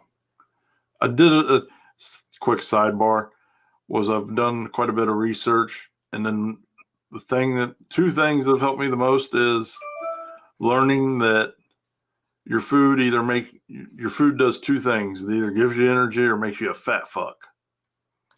Choose wisely. And then counting calories, because math is math. And keeping it simple with those two things have helped me out tremendously on my diet. I hate weight on my housing. What are your thoughts, Dad? We covered that one. Sent Jeff PM. Tony McKinney, let's talk about we did talk about that. Are you still on here? I know that was a few minutes ago. What was that? I know it was like 10 minutes ago. Are you still on here, Tony? Here, you can come on. I know you're probably circling around some Walmart parking lot soliciting men, but you can come on the show if you want. Jeff. Will it pump faster than the Fist Pumper 5000? I don't think there's anything faster than that.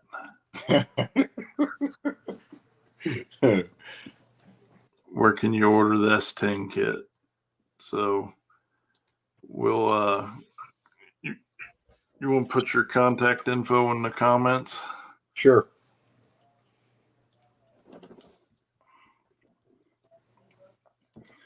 What's up, brother?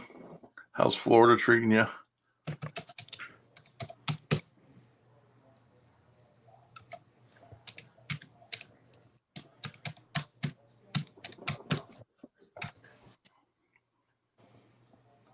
So we'll come. I want to touch base back on having your extension fully out at 60 or 80 foot.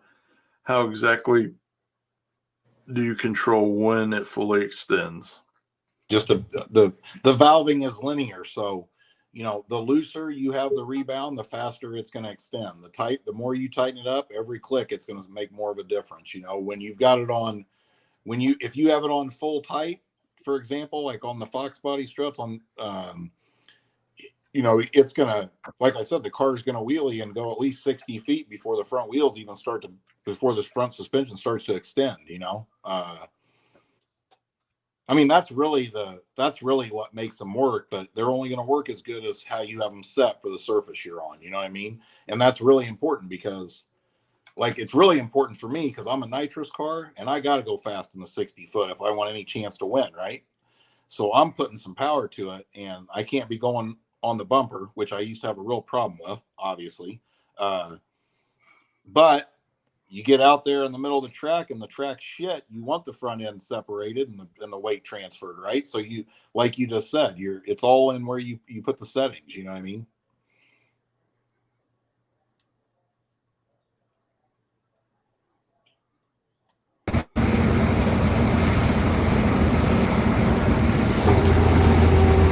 What do you have to fucking... See if my microphone works.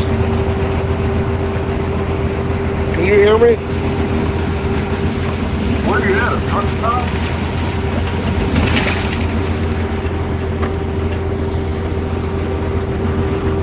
Oh, yeah.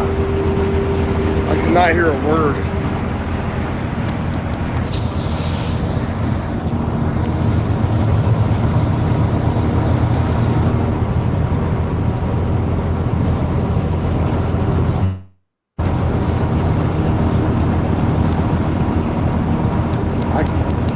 I cannot hear you if you can hear me.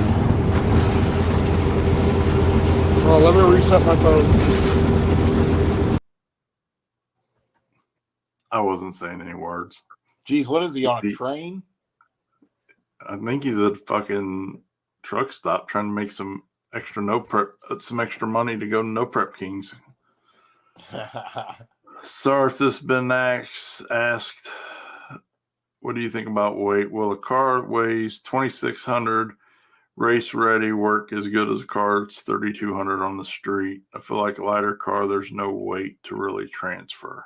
No, not true. There's some new cars out there right now that are under 2,000 pounds that are using 1/16 of the ballast, and they're monsters on a bad surface. So I don't believe in the heavier the car. What I do believe in is this, and it's probably the biggest mistake that most people make. The weight percentage or bias on your car has got to be right for the surface you're on. You know what I mean? So, you know, if you're up there, if you just got your ass spanked at Dig or Die by Johnny Cash, and he was 64% on the rear, you think he gives two shits if his car was 3,500 pounds? And it probably was. You get what I'm saying? Yeah. So, but no, you're right. No, you're right. We had Kelly Nate on a month or so ago, and I mean, those guys got some light ass cars, and they're killing it.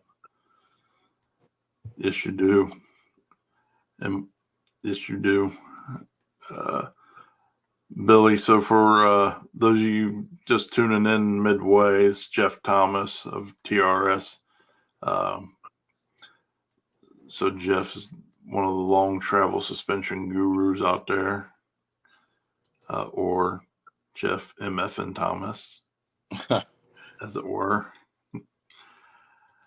You currently make a kit for 72 Chevelle A body. It's in the works right now.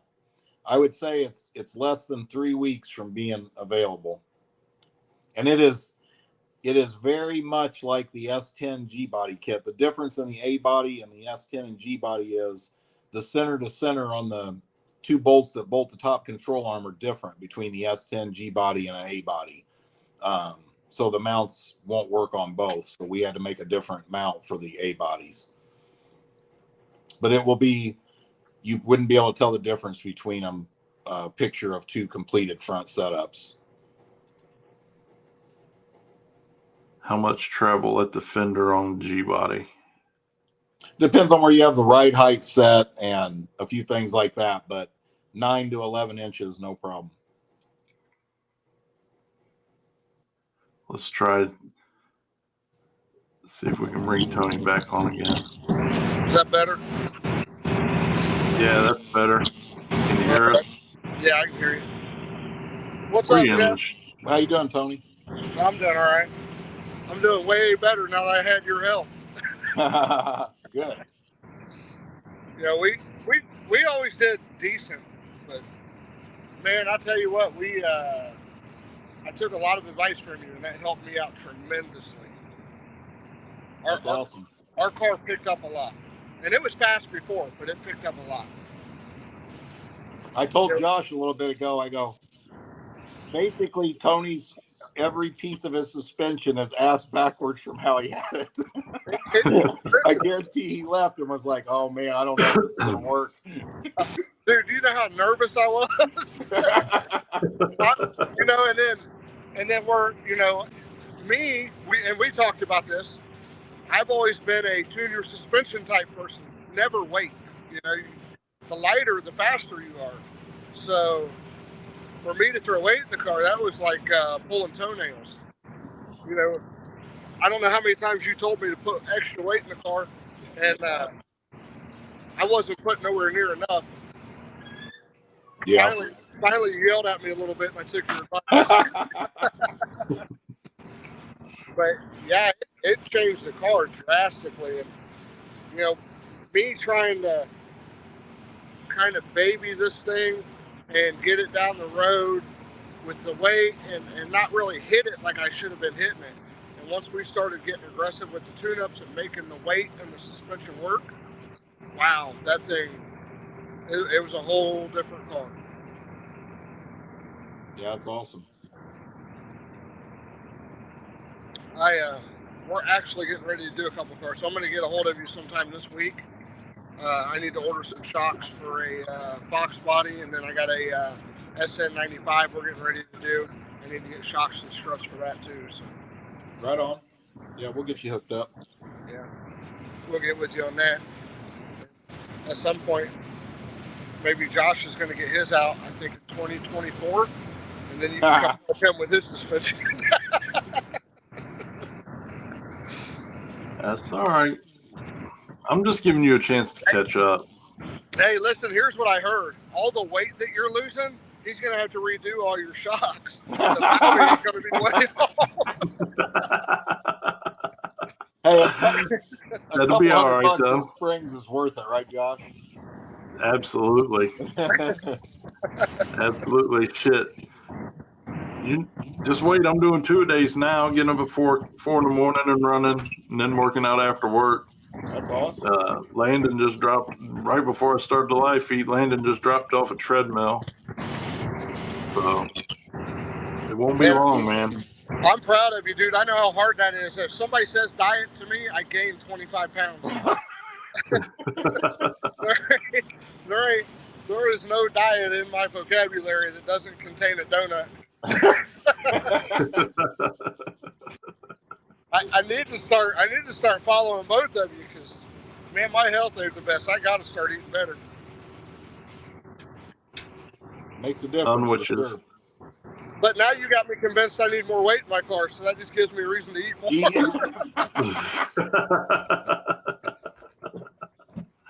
Jeez. Got any stuff for Chevy 2?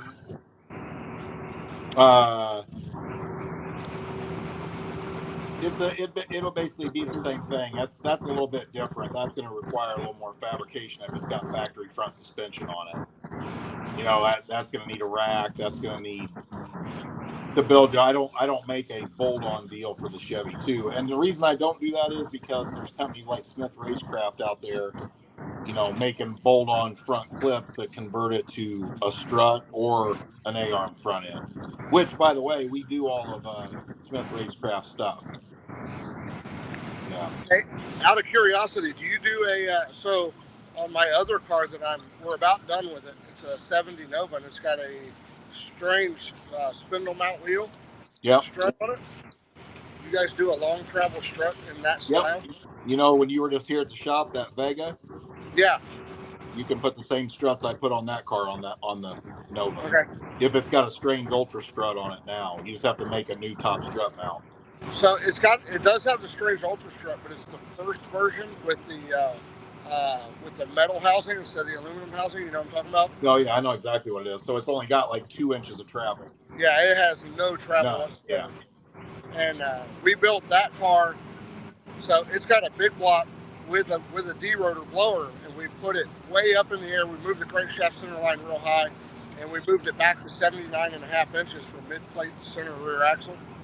So we're purposely building it for no prep and backside stuff.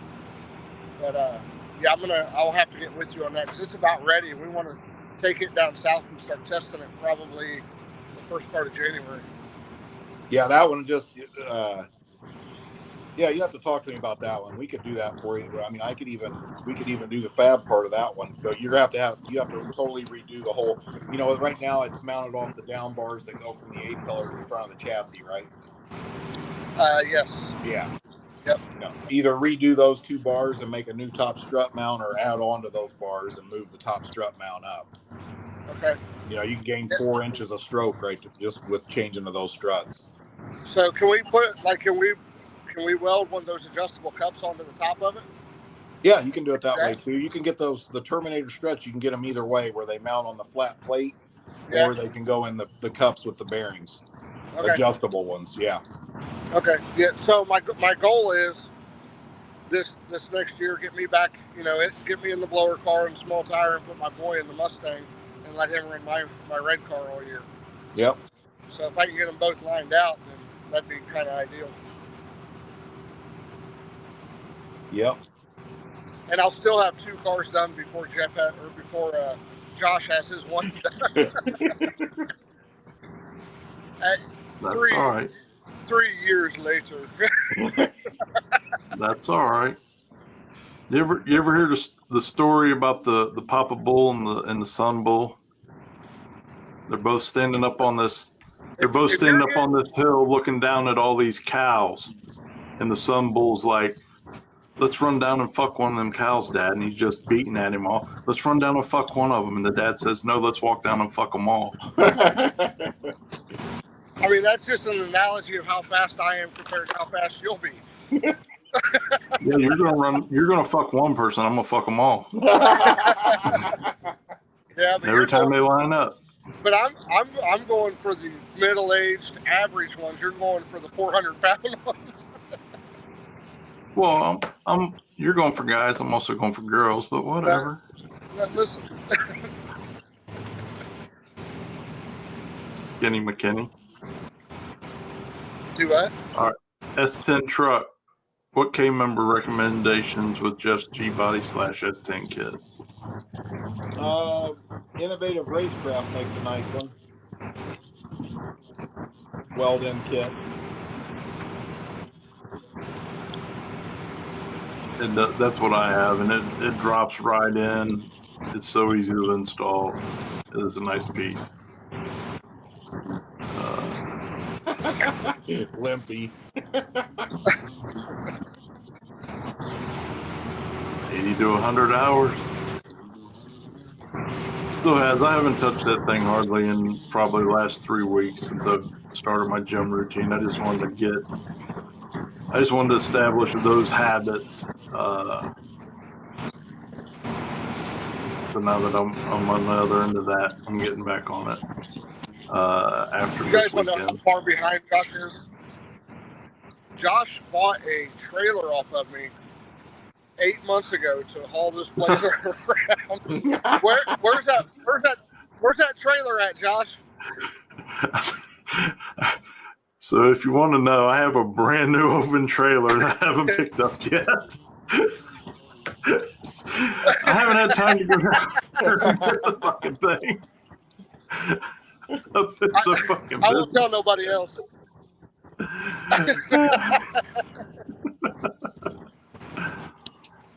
Oh, I believe that. I believe that, Josh. He said you haven't driven the whole time. Oh, listen, yesterday he drove 2 hours. 2 hours because he had to poop or pee every 30 seconds. I think he was back there doing his makeup.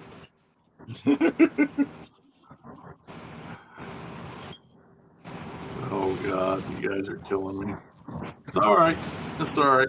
I can take it. I did. I had some people who were like solidly committed to coming and helping me, and they dropped out. And it just is. It's hours. It doesn't matter. This shit just takes a lot of hours. More people. I'll tell you what. Shorter time frame, but the hours are still hours. After PRI, you give me 2 days, and I'll commit to 2 days to come down and help you. We should be able to That's knock fine. out what you have left in 2 or 3 days.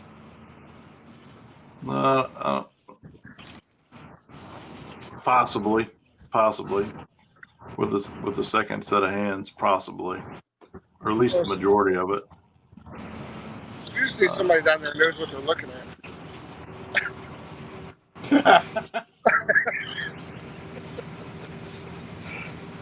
Man, Tony's hard on you, Josh. Listen, I love Yes. Josh to death. But if you heard the shit he give me every morning on my way to work, you would understand. Yeah, I believe it. I don't know why you guys treat me this way. I swear. I'm gonna start recording our conversations so people can understand why I'm bullied, why I act out the way I do. I think everybody understands if you talk to me long enough why other people act the way they do around me.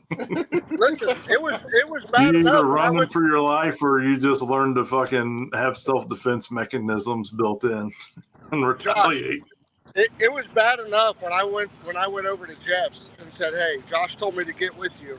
He dropped his head and said, "What do you need, buddy?"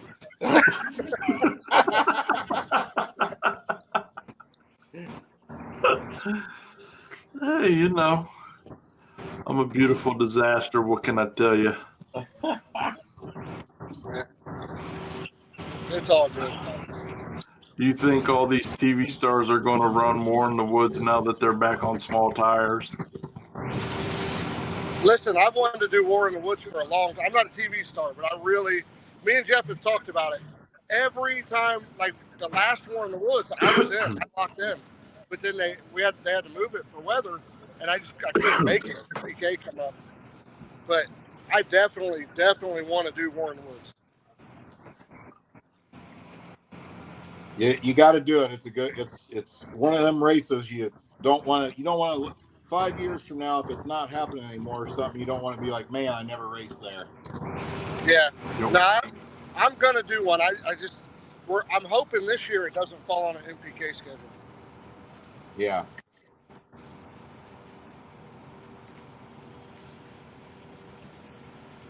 Tony McKinney, you race real races, but those others are fake. Yeah, so you know what? I can say this.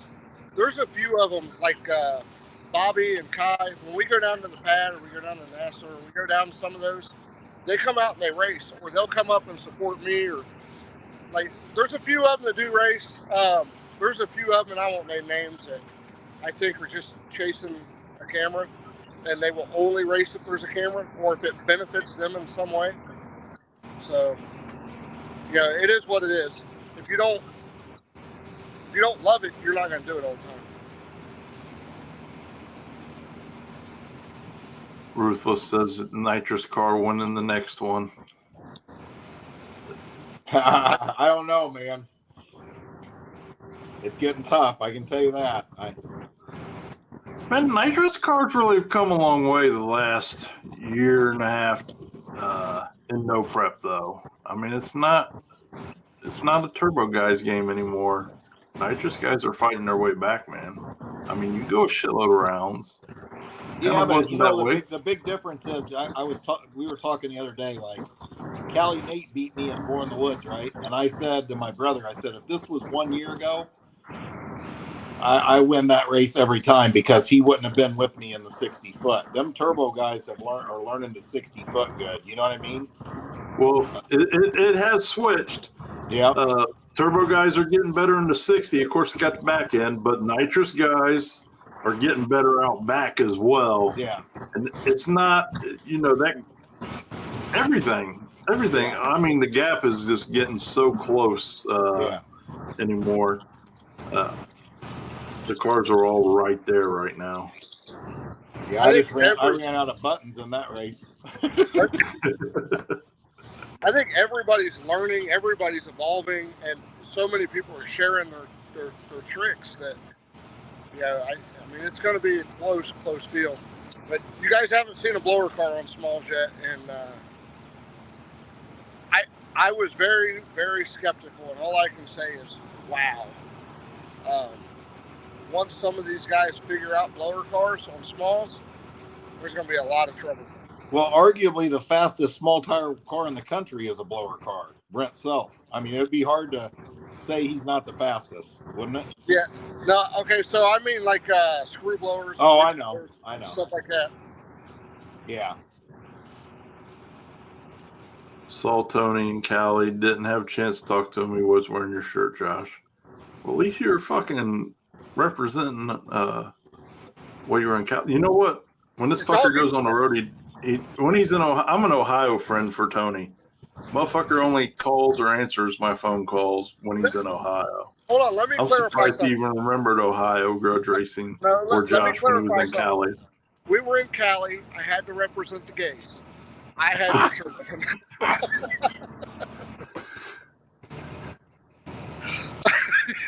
You're banned now. The gays. I'm sorry, Listen, Jeff. you know what I told him, Jeff? I told him if he went out first round, I told him he had to move to San Francisco with his people.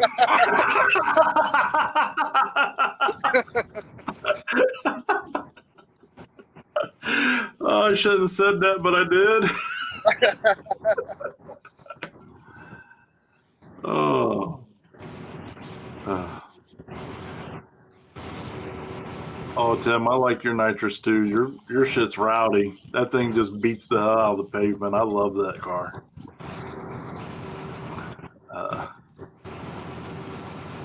So I guess anybody else got any? Man, we've covered a lot of information, man. Anybody got any other questions for Jeff? Limpy, you were absolutely right. I was too. There was. I was surprised by some of the field. Where the hell? Oh. Hey Jeff, I wore your shirt on the show. Yeah. But I had to cover up the phone number. We can't have anything with a phone number. Why? That something to do with Discovery, and you can't have any .coms and no phone numbers. Ain't that something? Yeah, they always. I'll just go out on a limb and say this. I'll probably get reprimanded for it, but they want you to represent their brand and represent it well and not talk bad about it, not diminish it, anything like that. But then when it comes to building your brand, you can only do it in certain ways. And you do that by helping out the people that help you and your partners. But you can only do it to a certain extent. Some of it doesn't make sense to me. You know what I mean? Yeah, I think that's ridiculous, actually. Hold on, didn't put one of those big ass TRS stickers on their car? What's that? You didn't put a big TRS sticker on your car? Yeah, but you have to cover up any .coms or phone numbers. Oh God. S10 kit work with stock front end, okay, remember? Yep. We did, Ryan. I didn't skip over your question, but we answered it before you asked. So just watch it again on squat versus anti-squat, and we talked about that, and we talked about sprung and unsprung rate, which gets you taken care of on all that stuff. Hey, you know something we need to hit on? I need to say real quick, Josh. I made a note of this. So one thing I hear a ton of people saying, like Tony and I even talked about this the other day. I've seen this. I couldn't even tell you how many times. For some reason, people have it in their head when they put long travel suspension on. When they go to align the car, they should put the car at like halfway through its travel and set the toe there. Okay. Do not, I repeat, do not do that. Okay. And here's why. When the car is at ride height, let me restart over. In the perfect world, a car that is aligned perfectly, whether it's your daily driver, street car, or race car, has 1/16 of an inch toe in on each front wheel, okay?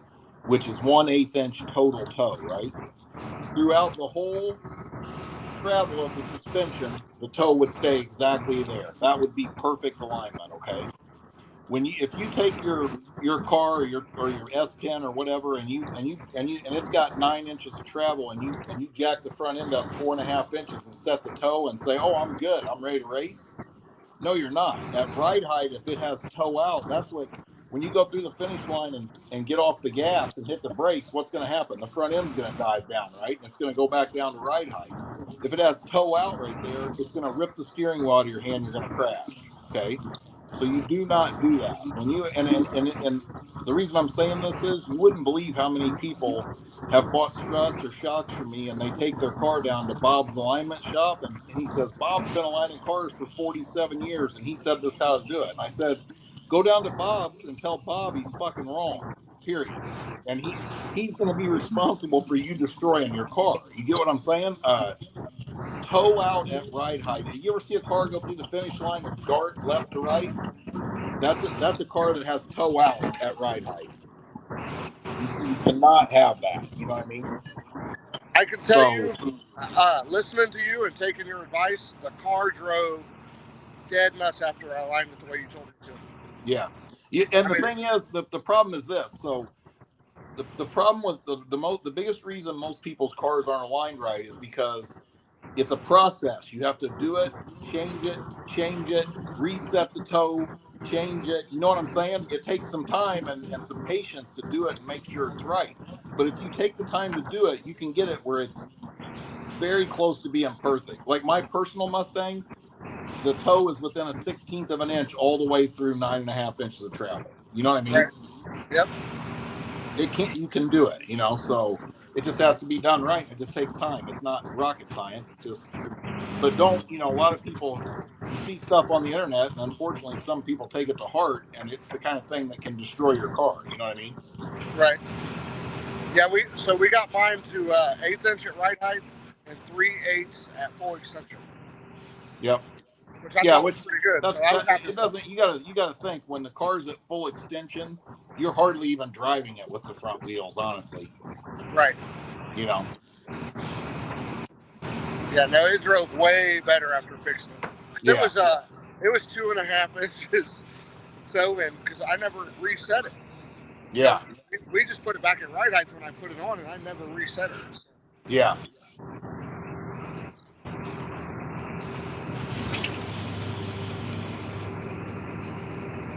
I mean, hey, Josh, I bet I've got 50 messages in my messenger since we've been on this live feed. Good. That's good. I hope. Doesn't sound like we got any more questions here, and we've been on here for 2 hours. Yeah. And listen, I've been drinking between 2 and 3 gallons of water a day, and I gotta piss like you wouldn't believe. So nobody has any more questions. I'd suggest we stop here because there's been a lot of great information. Definitely, I'd go back through and watch this a couple of times if you have to. Throughout the day, I like to just put my earbuds in and listen to all these kinds of things so I can learn. And I listen to stuff 2, 3, 4 times, sometimes till it sticks. So do that because there's a lot of stuff here to unpack and absorb. Jeff's obviously available. His phone number we put up. He put in the comments, and find it again, and I'll put it back up one more time. But there we go. And Jeff will get you taken care of. Answer any questions you have. Get you taken care of on parts. Or you drag your junk out to his shop and get it done, get it installed, and get it aligned, and the whole 9 yards. You know. Yep. No website yet. It's coming, but in the meantime, just give him a call. Well, hey, I appreciate you having me on. And appreciate all the TRS customers out there, and Tony, you too. Jeff, thank you for everything. I really appreciate it. Awesome. So, all right, Tony. Talk to you later, brother. Josh, stay gay. See you, buddy. So, we'll just leave it there, man. Thanks for hanging out with us all evening. A lot of you guys and gals stuck with us the whole show. And I know I'll go back through and respond to everybody that sent stars. I just didn't want to interrupt the information with thanking everybody for the stars, but you guys sent the stars to kick ass. I really appreciate it. And, give Jeff a call, get your shit right. You got to have it. I mean, it's not even up for debate. If you're doing no prep, you're doing street racing, you have to have long travel suspension. And while there are other options out there, they're not as good as Jeff. I don't have any facts or data to back that up. I'm saying that's how I roll. Jeff's my homie, so therefore he's the best. Period. I appreciate that. Hey, thanks, Josh. I'll see you this weekend, buddy. All right, man. We'll talk to you. Have a good one. All right. Thanks, guys. Later. Absolutely correct. TRS to the motherfucking front. So thanks for tuning in, everyone. We'll see you again next Monday. Have a great week.